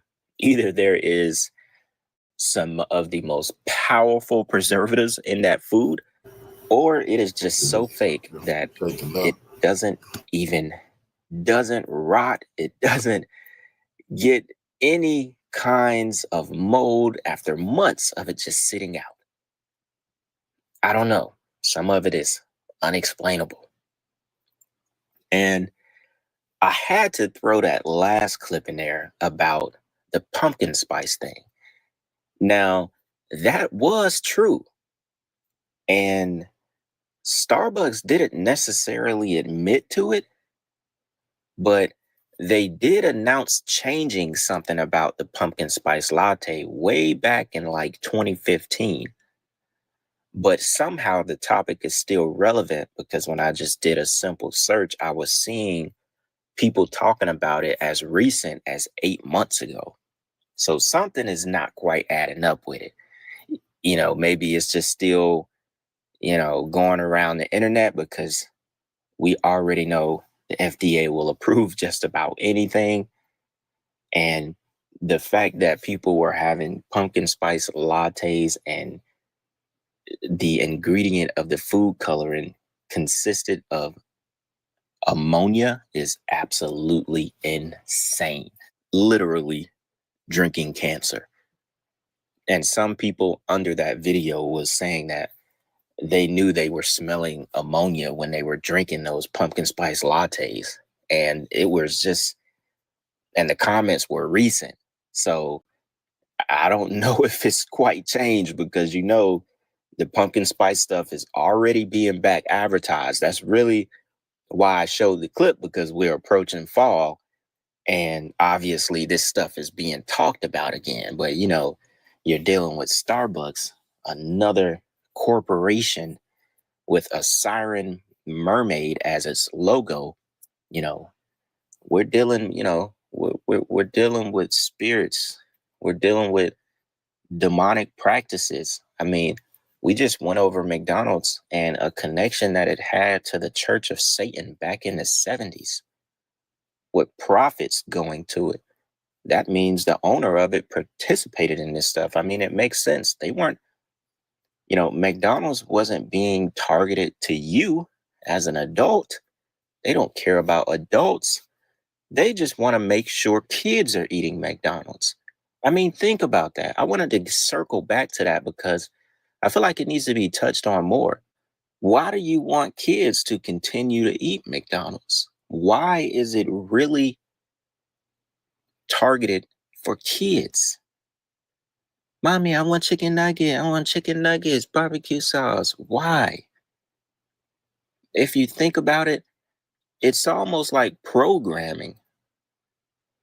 It's the same as like how when we talk about music and how they want to program the kids and turn these young teenagers and the killers into all kind of stuff, get them at a young age, corrupt their minds at a young age. They don't care about the adults. You've already been programmed. It's almost the same way with food. They want to program the kids, have them eating God knows what, consuming each other at a very young age. They start the programming at a very young age. And of course, food is just as powerful as music. You can be influenced by the food that you eat because it will control your moods. And whatever mood you're in based off the food you just ate will control your thoughts, your actions, the way you react to certain things. You're carrying so much dead weight from God knows what. And as far as what you've been eating, food can influence your thoughts, your actions, your reactions just as well as demonic frequency from music can. It's really one and the same, y'all.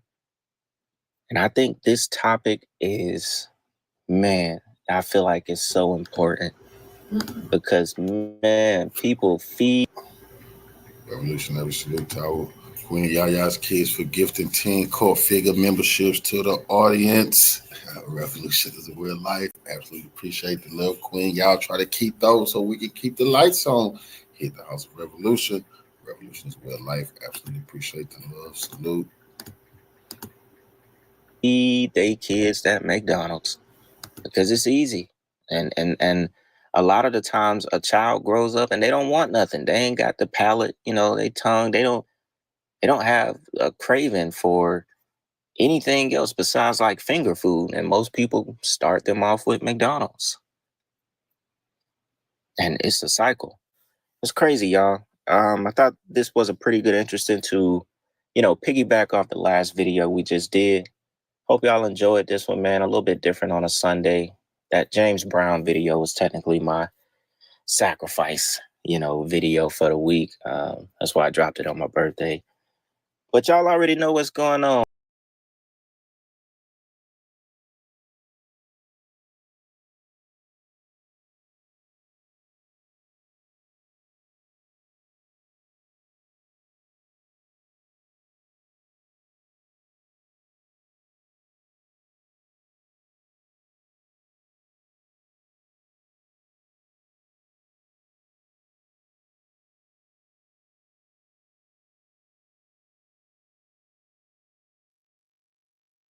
We are going to be looking at some disturbing videos, strange and odd news stories, and as always, let's go ahead and get right into today's video. So during yesterday's video, a lot of you were asking me in the comment section, what is this hype button on the video? Now, I wasn't aware of this either. My wife had pointed it out, but apparently it's something that was announced a while ago, but it's now being rolled out to more and more channels that have less than 500,000 subscribers. The more people that press the hype button, the more that the video goes to the algorithm and reaches more people. So essentially, it's only just another like, share, subscribe type of feature. But with that being said, from the bottom of my heart, thank you to anybody that hyped yesterday's video, like, share, subscribed.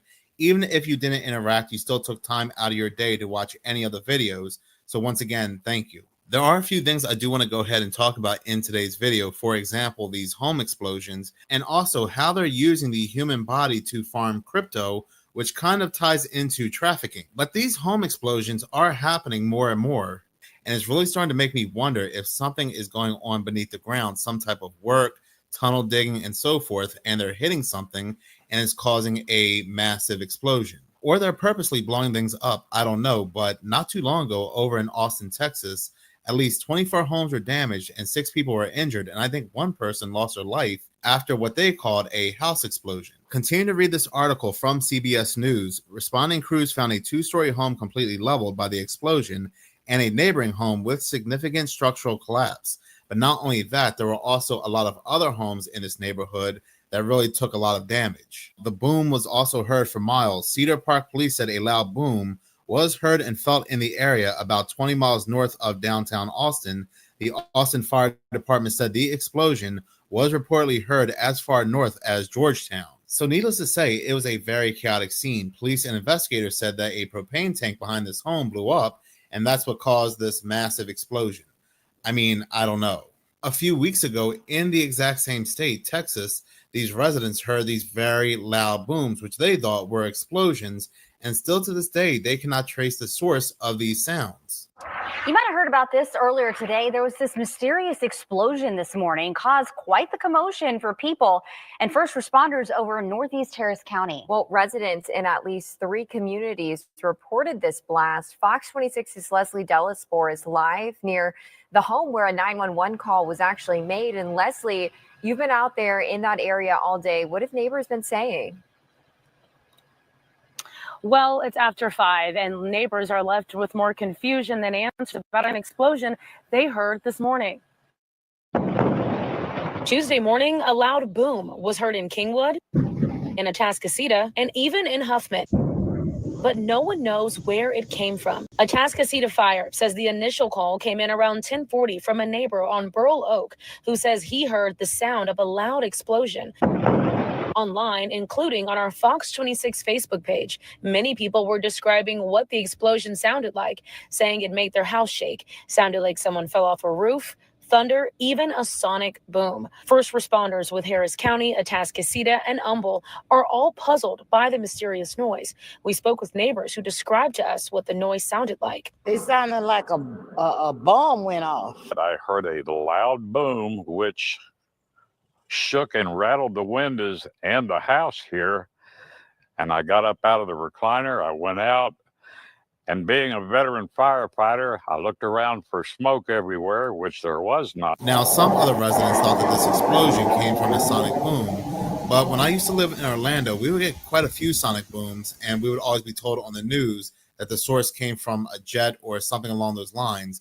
Still to this day, these residents do not know where that noise came from, and I'm starting to think that maybe that noise came from below. This gets even more interesting because, again, in Texas, not too long ago, Georgetown residents could hear explosions, and they said, here's what we know about the blast. Officials warned that if you hear multiple blasts, they're part of a controlled test for an upcoming movie shoot. The blast will happen along Ronald Reagan Boulevard near Texas State Highway 195 as part of controlled tests and preparations for an upcoming movie shoot, but the news articles that talk about this do not mention what movie this is for. And this was only about a couple weeks after those homes had exploded over in Austin. The homes exploding over in Austin, Texas took place on April 13th. And these explosions that were heard for this mysterious movie took place around April 24th. Flash forward to only a couple days ago, there was another major explosion, this time in North St. Louis, that damaged more than 20 homes and 5 people were injured. They also said that it felt like an earthquake. Good evening, everyone. This morning, units around 9:15 were dispatched for multiple calls of an explosion in the area. Upon arrival, the initial crews found multiple buildings burning. A total of 5 were reported to be on fire. Crews actively upgraded this to a third alarm response. The third alarm response gave us multiple mutual aid agencies with over 100 people assisting in these efforts. Well, families in a North County neighborhood, they are still dealing with the aftermath of a huge explosion. Several people were hurt, including an 18-year-old who has serious injuries this morning. Let's go to Fox 2's Laura Simon. She is near ground zero right now with the latest. Laura? John and Blair, this is what's left of a home here on Evan Air Drive. You can see this car inside the garage is melted, cinched to just its frame. There is glass and debris everywhere, shingles and 2x4s all over the ground. And we can see off in the distance, too, even more charred vehicles and smoke still billowing in the wreckage. Neighbors saying the blast felt like an earthquake, and the damage you're looking at this morning now that it's daylight truly speaks for itself. And we want to show you some more video, this coming from a neighbor's security video camera showing the moment the blast tore through this neighborhood.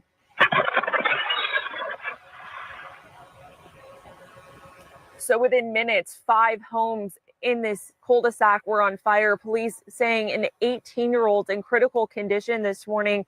A woman has since been released from the hospital, and we understand 2 others remain in the hospital this morning. Neighbors still reeling, trying to process all of this. Many are staying in hotels and receiving shelter and help from the American Red Cross.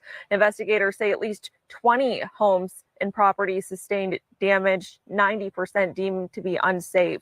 Fire crews were out here checking the area, but they say they found no problems with their gas line and nobody reported smelling gas before the explosion. But one woman on nearby Davie Drive says that the blast sent glass flying into her home, injuring her 5-year-old granddaughter.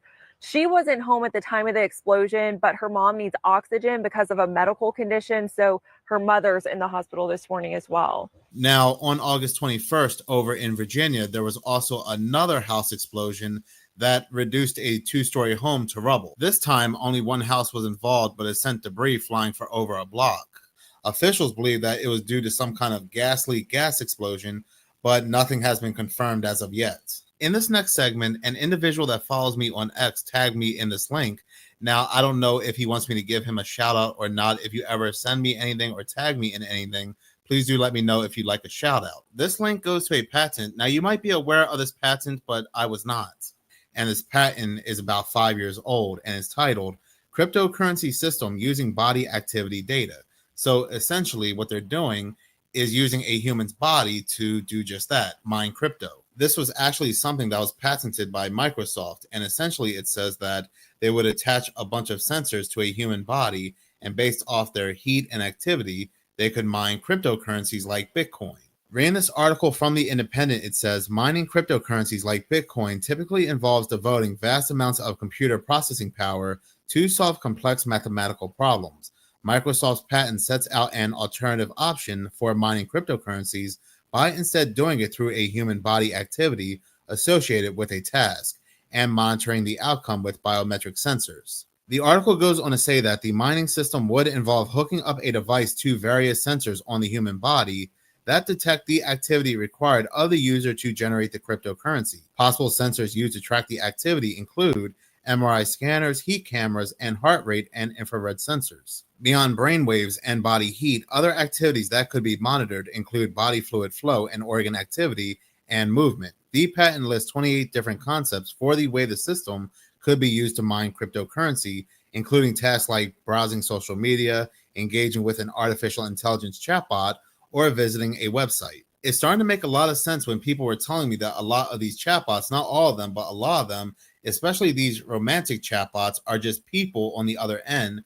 And who knows if these people are being forced or used to mine cryptocurrencies. Human trafficking is a very big business, and kidnapped people are not just used for abuse and rituals, which they mainly are, but as you can see, they can also be used to make other people a lot richer by farming cryptocurrencies by using their bodies. And make no mistake about it, they've been doing this for quite some time. They have the technology to do this. They're just using these articles as a truth in plain sight moment, telling us they're doing it without actually telling us they're doing it. Because you can find articles on this well before this patent was created. For example, this article from Vice.com, which was published back in 2018, you could mine 1 Bitcoin per month if you harvested the body heat from 44,000 people. The article goes on to say a Dutch organization called the Institute of Human Obsolescence, which means no longer needed or useful, very ominous name, recently took the fantasy of sustainable cryptocurrencies to its extreme by harvesting human body heat to mine a variety of cryptocurrencies. But could our bodies really be a viable solution to the cryptocurrency world's energy problems? As the Next Web reported in December, IOHO's experiment in harvesting body heat was slightly different insofar as it didn't actually require people to do any physical exertion, such as running on a treadmill or dancing till they drop. In fact, participants just had to lie still for a few hours at a time. An adult human body generates approximately 100 watts of power while at rest, and about 80% of this power is wasted as excess body heat. The IOHO's idea was to capture some of this excess body heat using wearable arrays of thermoelectric generators. These generators would then convert the body heat to electric energy, which was used to power the computers mining cryptocurrency. The article says that they have been doing this since 2015, and while they said that mining a Bitcoin was not efficient with just 37 people, they were able to mine altcoins, which went up 46,000% in value. But if they had a lot more people, they could definitely start mining these very valuable Bitcoins. Now, yes, again, these articles are old, some of them going back a decade, but it's still a good reminder that when it comes to human trafficking, people can be used for just about anything. When it comes to a lot of these missing young adults, these missing teens, a lot of them, especially like over in Virginia, where they say that it's normal for 90 plus young adults and teens to go missing in a week, and 88 is below average. The police, they'll just label a lot of these missing young as just runaways, and a lot of these states are trying to stop the police from doing so, because a lot of times when they're labeled runaways, they are never found again. And you have to remember that young adults, teens, produce more body heat than your average older adult. And I really wouldn't put it past a lot of these organizations, a lot of these companies, to use people against their will to mine Bitcoins when they don't have enough volunteers. But outside of them using the human body to mine cryptocurrencies, they've been trying to figure out how to use the body as devices more and more. For example, this news article that came out about a month ago, Bill Gates declares the end of the smartphone era and unveils its surprising replacement. And this really does sound like the mark of the beast, which isn't surprising one bit, given the fact that this is coming from Bill Gates. But the article from MSN goes on to say, In a bold prediction that's making waves across the tech world, Microsoft founder Bill Gates has suggested that smartphones could soon be obsolete, replaced by an entirely new kind of technology. Forget everything you know about handheld devices. Gates envisions a future where electronic tattoos will become the new norm. The article goes on to say that Gates points to electronic tattoos developed by Chaotic Moon, another ominous name, and later acquired by Accenture, as the next big leap in personal technology. Instead of holding a phone in our hands, these tattoos could allow us to communicate, access the internet, and even monitor our health, all without a screen in sight. So some of you may be thinking, well, how would this even work? The article goes on to say, think of them as temporary skin applications that use smart ink filled with nanocapacitors. These tattoos can communicate with surrounding devices, letting you do things like send messages, browse the web, or even unlock doors, all with a simple swipe or gesture. The article also mentions about privacy, and it says that these tattoos will collect an immense amount of personal data from your location to your health metrics. Who owns this data? Well, I can think of a few organizations. How do we ensure it's protected? It's not. These are the kind of ethical dilemmas that are bound to crop up as we move closer to this kind of technology. This part of the article is very interesting because I do remember a call for an uprising talking about something like this when it came to digital security. It goes on to say that still there are undeniable advantages. The tattoos could replace the need for passwords, credit cards, or even physical keys. In theory, they could provide a level of security that's far more robust than anything we have today, thanks to their biometric uniqueness. A call for an uprising has said that the reason why we're seeing so much news about all these websites being breached, all this data being taken from Facebook, Amazon, and so forth, is to get us to accept something like this. You're going to have people say, well, my data is already being taken from other websites. What's the harm of this going to do if it's going to go ahead and protect my data? And with this, I don't have to get microchipped. All I can do is just get a temporary tattoo, and now I'm a part of this futuristic society. And even if you get rid of this temporary tattoo, more likely than not, whatever they ink you with will stay permanently inside your body.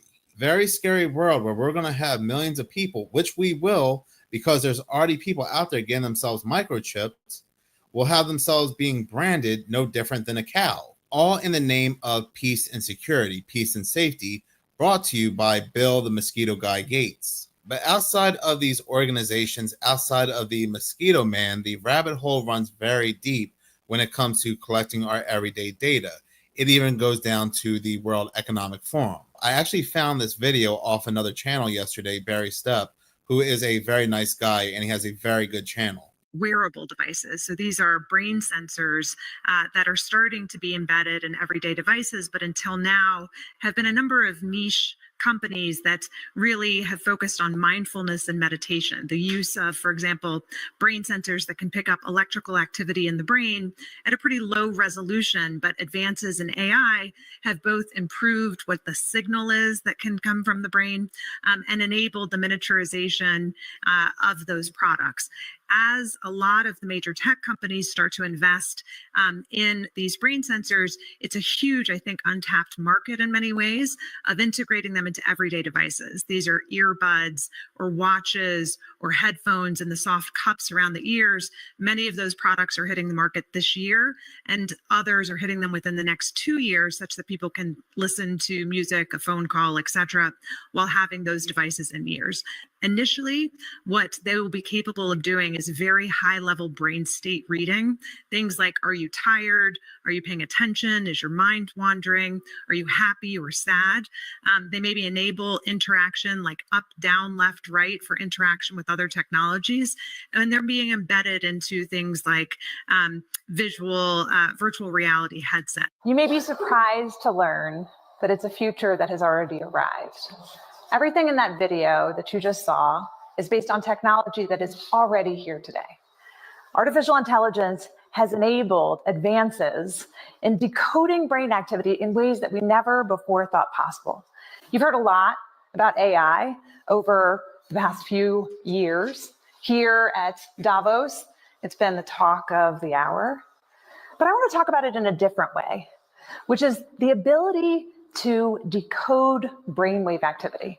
After all, what you think, what you feel, it's all just data. Data that in large patterns can be decoded using artificial intelligence. Consider this. The average person thinks thousands of thoughts each day. As a thought takes form, like a math calculation, you're happy, you're tired, you're hungry, you're elated.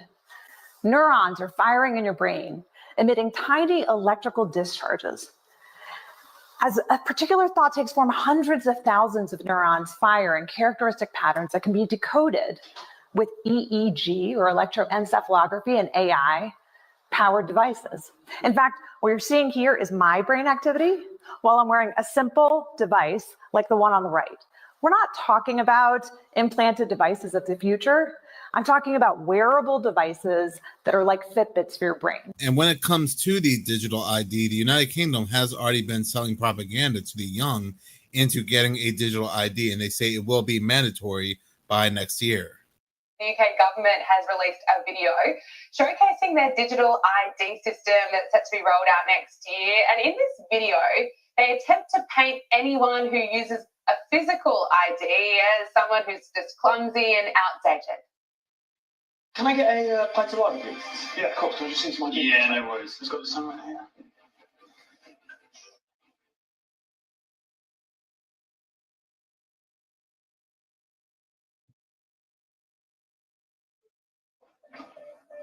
Hi, can I have a pint of Christmas cracker, please? So we're changing the law so that next Christmas, young people will have their ID on their phone. So they won't have all the hassle of needing to get ID or leaving their ID at home, or their paper ID getting lost or damaged. So it means that giving your ID is safer than it's ever been before. The future is going to be wild indeed, more censored and controlled than ever before. But in any case, thank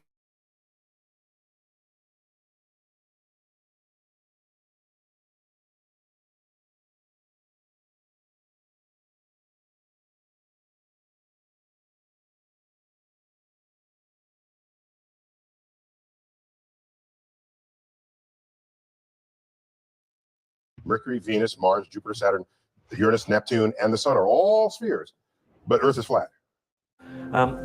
It's hard to even begin actually to talk about what a flat Earth would be like, because it's just so impossible. So you asked the question, what are some of the easiest ways that you can prove that the Earth is round? Because apparently this is something that we're debating. I have no idea why. That's a hard thing for me to even start talking about, because there are so many proofs that the Earth is round, it's difficult to know where to start. It's so clearly obvious that the world isn't flat. Before being indoctrinated into the heliocentric globe lie, what is actually so clearly obvious is that the world is flat and motionless. No sovereign-minded adult or child without previous exposure to the heliocentric globe myth would ever find such a thing to be so clearly obvious, because there is no empirical evidence whatsoever to support it. The horizon always appears perfectly flat, 360 degrees around everyone, regardless of altitude. All amateur balloon, rocket, plane, and drone footage show a completely flat horizon over 20-plus miles high, with only NASA and other government space agencies showing curvature in their fake CGI photos and fisheye lens videos. Thus, what is clearly obvious is that Australians are not hanging upside down relative to Americans on a fantastical spinning ball, and you cannot dig a hole to China and find more sky below you. It requires years of indoctrination using computer graphics, camera trickery, and generations of lying Freemasonic astronauts to make people believe such things. All young children, uncontacted tribes, and others free from globe indoctrination rightly assume the Earth to be a level, motionless plane because it is perceivably, empirically, and objectively so. Only after having our common sense and personal experience of the world completely obliterated by heliocentric brainwashing could one believe otherwise. I have friends who have been on the International Space Station. They have orbited the Earth once every 90 minutes. I've had personal experience with people that have been up in space and can see with their own eyes that the Earth is round.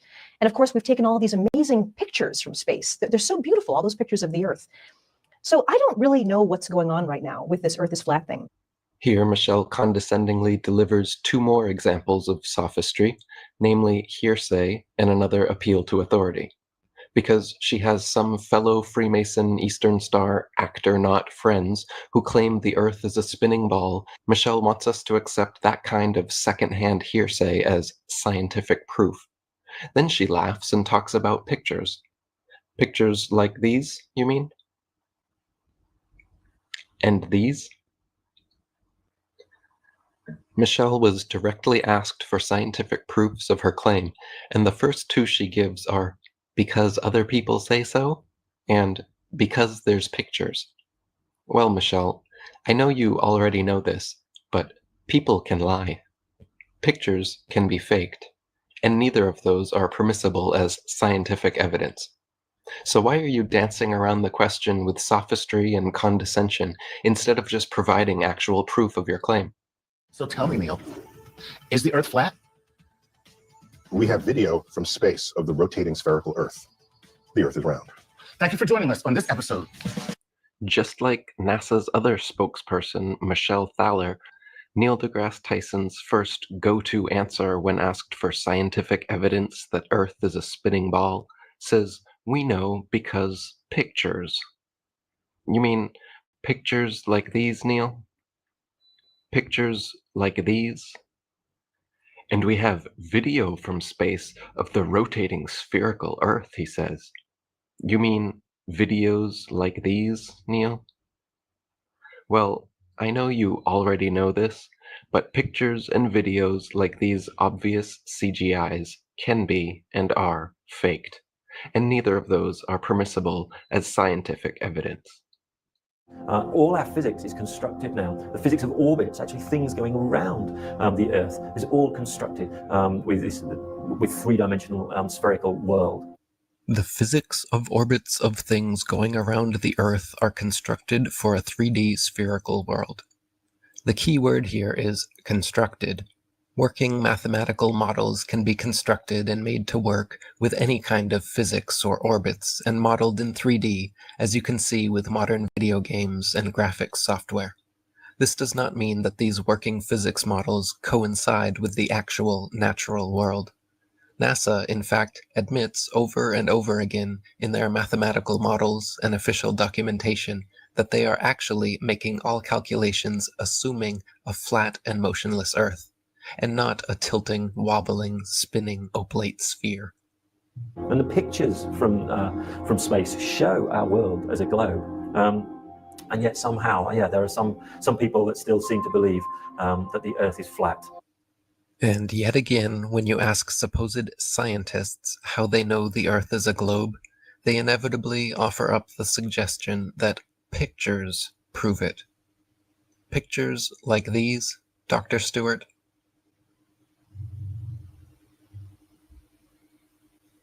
Pictures like these?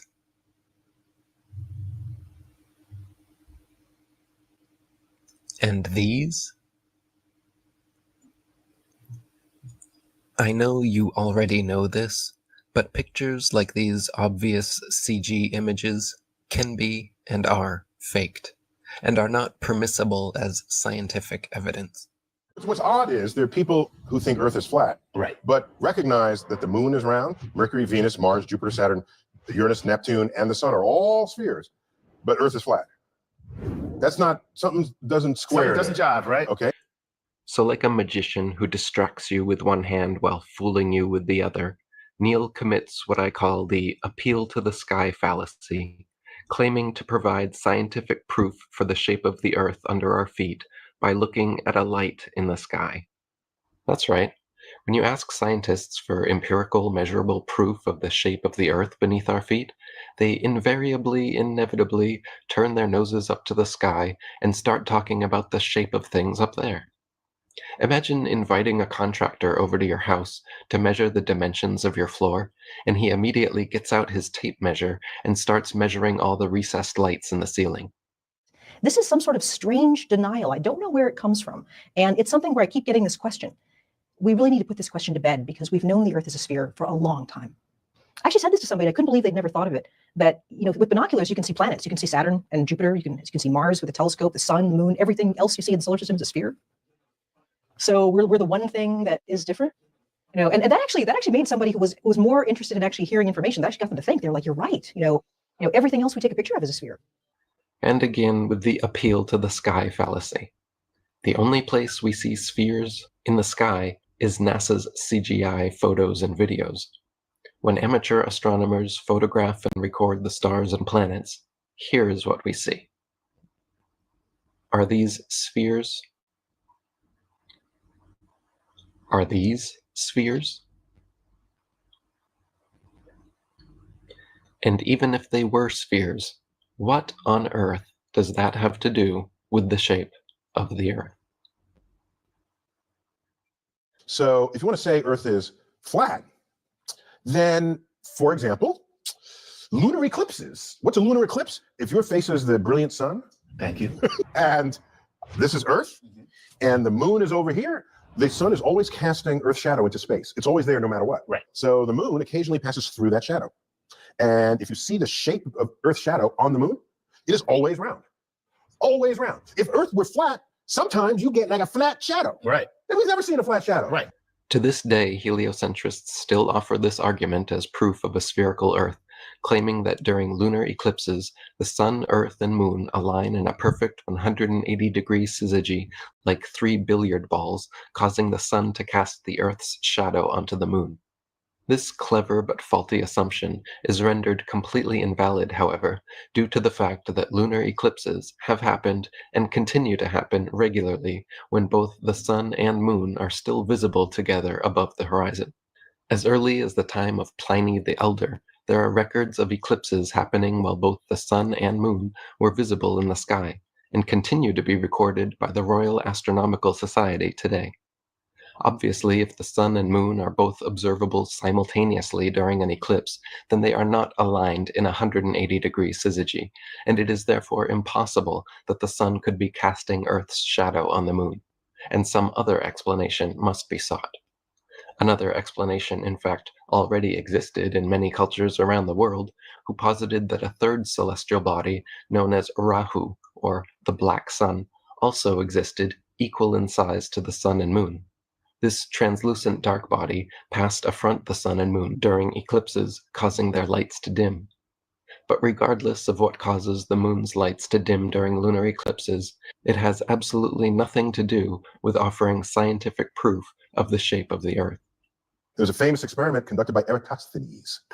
Eratosthenes. And the two cities in the old world, and one of them, they knew that at 12 noon on a particular day of the year, that the sun was directly overhead and you could see the bottom of a well. Oh, okay. How can we use this observation to see if Earth's surface is curved? We needed another well. Turns out we can't see the bottom of both wells at the same time. What might explain this? Well, there are two possible explanations. First, we could have a flat Earth with a sun that's small and close by so that the light hits the second well at an angle. Or second, we could have a curved Earth with a sun that's big and far away so that all the light comes in parallel, but only one well at a time is lit all the way to the bottom. For his next supposed proof, Neil brings up Eratosthenes, who noted that at noon during the summer solstice in Siena, the sun cast no shadow and the rays could reach straight to the bottom of his well. Yet meanwhile, in Alexandria, a vertically standing metal rod cast a significant shadow. By factoring the length of the shadow with his assumed distance to the sun, Eratosthenes recorded a measurement of Earth's circumference close to what heliocentrist astronomers still use today. The fact of the matter is, however, that Eratosthenes' calculations were made assuming the sun to be millions of miles away, so that its rays would fall perfectly parallel, even in points as divergent as Siena and Alexandria. This faulty assumed premise led to his faulty conclusion, which was eventually exposed upon the invention of the nautical sextant. Using sextants in plane trigonometry, by measuring the sun's angle at 2 points on Earth simultaneously and factoring their distance from each other, the Pythagorean theorem reveals both the height and dimensions of the sun. Using this method, the sun and moon have repeatedly been calculated to be approximately 32 miles in diameter, 3,000 miles from the surface of the Earth. High-altitude balloon footage has also filmed lighting hotspots on clouds, proving the sun to be local and acting as a spotlight, and not a burning ball of gas millions of miles away, as supposed by heliocentrists. After Eratosthenes, the globe Earth theory completely disappeared from philosophical thought and recorded history for almost 2 millennia. Geocentric flat Earth cosmologies continued to reign supreme, with even Eratosthenes himself touted as the father of geography, depicting the Earth as flat in his famous 194 BC map of the world. So one last thing, which should be obvious, if you pay attention and think about it. If you send a ship straight to the horizon, eventually it begins to disappear until it's no longer visible beyond your horizon. And you should ask yourself, what kind of surface would produce that result? The ocean, if it's the ocean has a ramp. Seafarers knew this. Right. And so however flat they would have imagined the Earth to be, they couldn't have accepted it to be completely flat, because otherwise you would never not see the ship. Okay.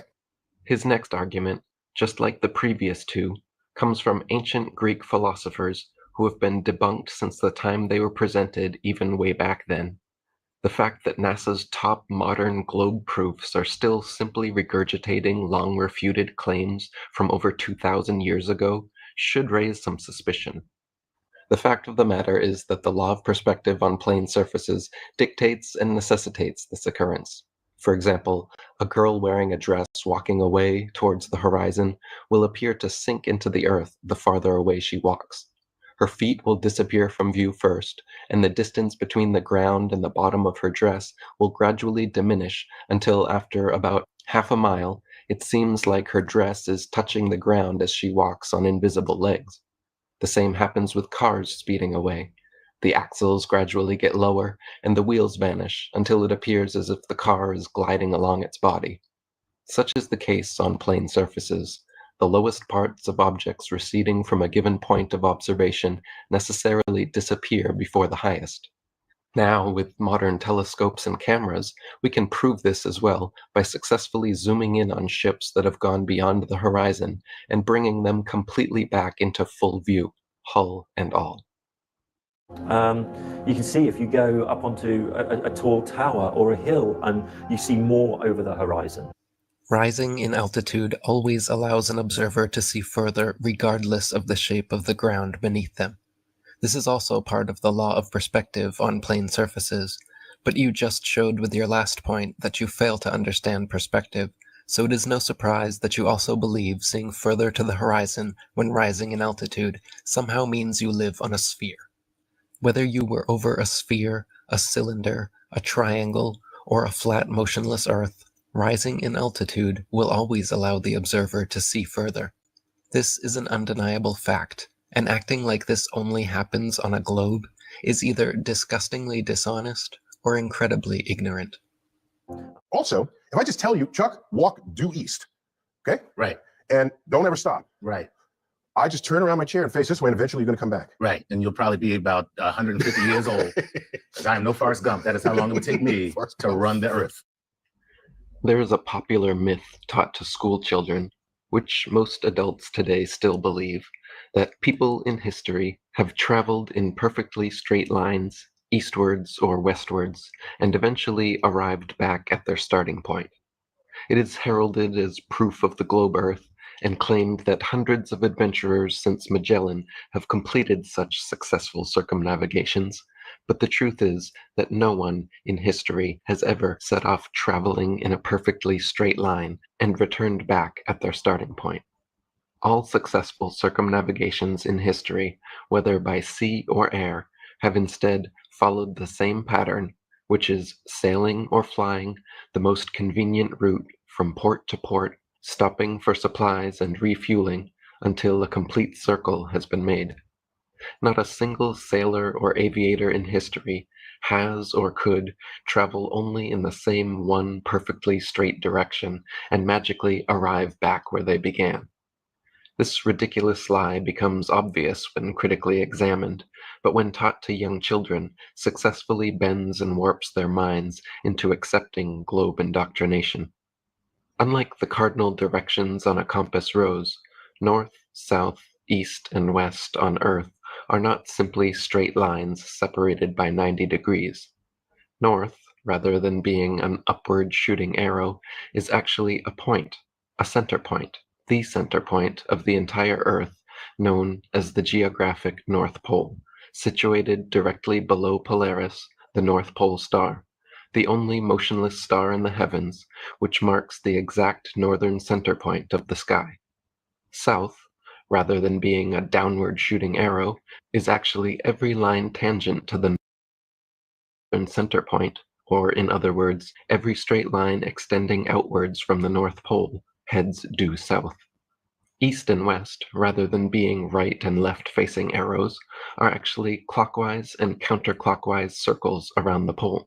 The sun, moon, and stars all rise in the east and set in the west, making perfect circles over and around us every day. As you can observe, they travel in a circular westward path over and around the Earth, and do not all travel in a straight leftward direction as suggested by a compass rose. Likewise, navigators since ancient times have used Polaris to guide their ships, knowing that Polaris was the heavenly North Pole. South was traveling keeping your back to Polaris. East meant traveling keeping your left shoulder 90 degrees to the pole star, and west meant traveling keeping your right shoulder 90 degrees to the pole star. All circumnavigations in history have been eastwards or westwards, and never northwards or southwards, because the latter is geographically impossible.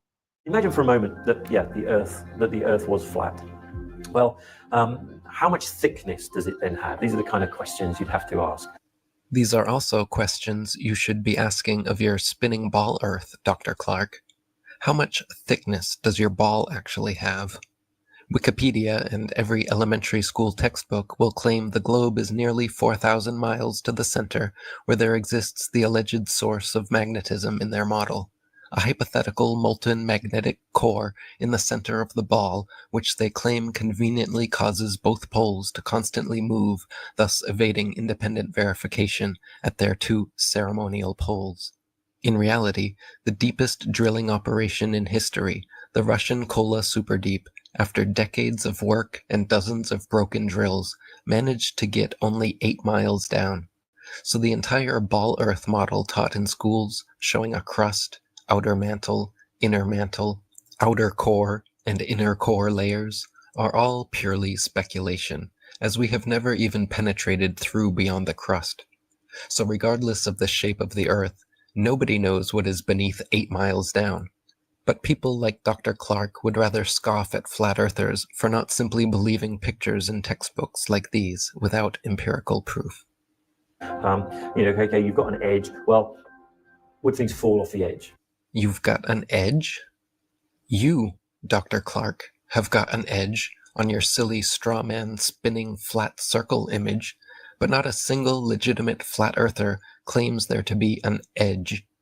Thanks to the Antarctic Treaty, signed by over 50 countries, it is impossible to independently explore the southern perimeter of Earth to find out how the Antarctic ice terminates. No genuine flat earther knows or claims to know such things.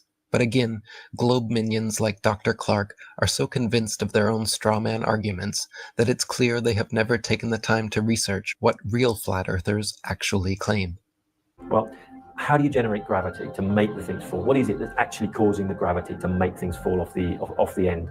Again, nothing is falling off the end of your silly fake flat earth edge, but when it comes to the effects of so-called gravity, they are easily explained. Quite simply, objects fall or rise based on their relative density to the medium surrounding them. Apples fall because they are denser than the air, while helium balloons rise because they are lighter. No gravity necessary. This is why raindrops fall down through the air and air bubbles rise up through water. Everything seeks its relative density and rises or falls until settling accordingly. This is why a tiny pebble sinks to the bottom of the ocean, but gigantic cruise ships and aircraft carriers stay afloat on the surface, because even though a pebble is so small, its mass relative to its volume, its density, is more than water, so it sinks. And even though a cruise ship is so large, its mass, relative to its volume, is less than water, so it floats. If Newton's apple had landed in a puddle instead of on his head, he would have seen the apple only fell through the air because it was denser than the air, but then floated on top of the water because it was less dense than water. Have you ever noticed how it's easier to stay afloat with your lungs full of air than it is when they're empty? Submarines float on the surface when their ballast tanks are filled with air, but when the vents are opened and seawater floods in, they begin to sink as the submarine's density becomes greater than water. Depending what depth they wish to dive, sailors simply adjust the ratio of air and water in their tanks, and when ready to resurface, they blow compressed air into the tanks, forcing the seawater out, lowering the density, and thus causing them to rise back to the surface. We can also prove this fact of relative density by filling a balloon with approximately half helium and half air. Since helium is lighter than the oxygen, nitrogen, and other gases that compose the air around us, filling a balloon with just the right amount of helium to compensate for and balance out the density of the plastic results in a gravity-defying, levitating balloon at equilibrium that neither rises nor falls. It's hard to even begin, actually, to talk about what a flat Earth would be like, because it's just so impossible. The flat, motionless Earth is not only possible, it's actual. What is impossible, however, is making that fact known to people who so thoroughly believe the prevailing model first presented to them that they cannot open their minds enough to even question it. For me, the fact that there's a rise of flat earthers is evidence of two things. Okay. One, we live in a country that protects free speech. That's actually kind of awesome. And two, we live in a country with a failed educational system. Ooh, that one hurt. If there's one thing Neil and I agree on, it is that our public education system is indeed a complete failure, brainwashing vulnerable, impressionable young children with mentally and spiritually damaging pseudoscientific indoctrination. The widespread belief that humans are merely evolved apes clinging to a spinning space ball hurtling around the sun is proof of this. The modern rise of the geocentric level Earth cosmology is a direct response and reaction to humanity finally collectively waking up to countless centuries of uncontested lies and propaganda. Coffee. Follow me.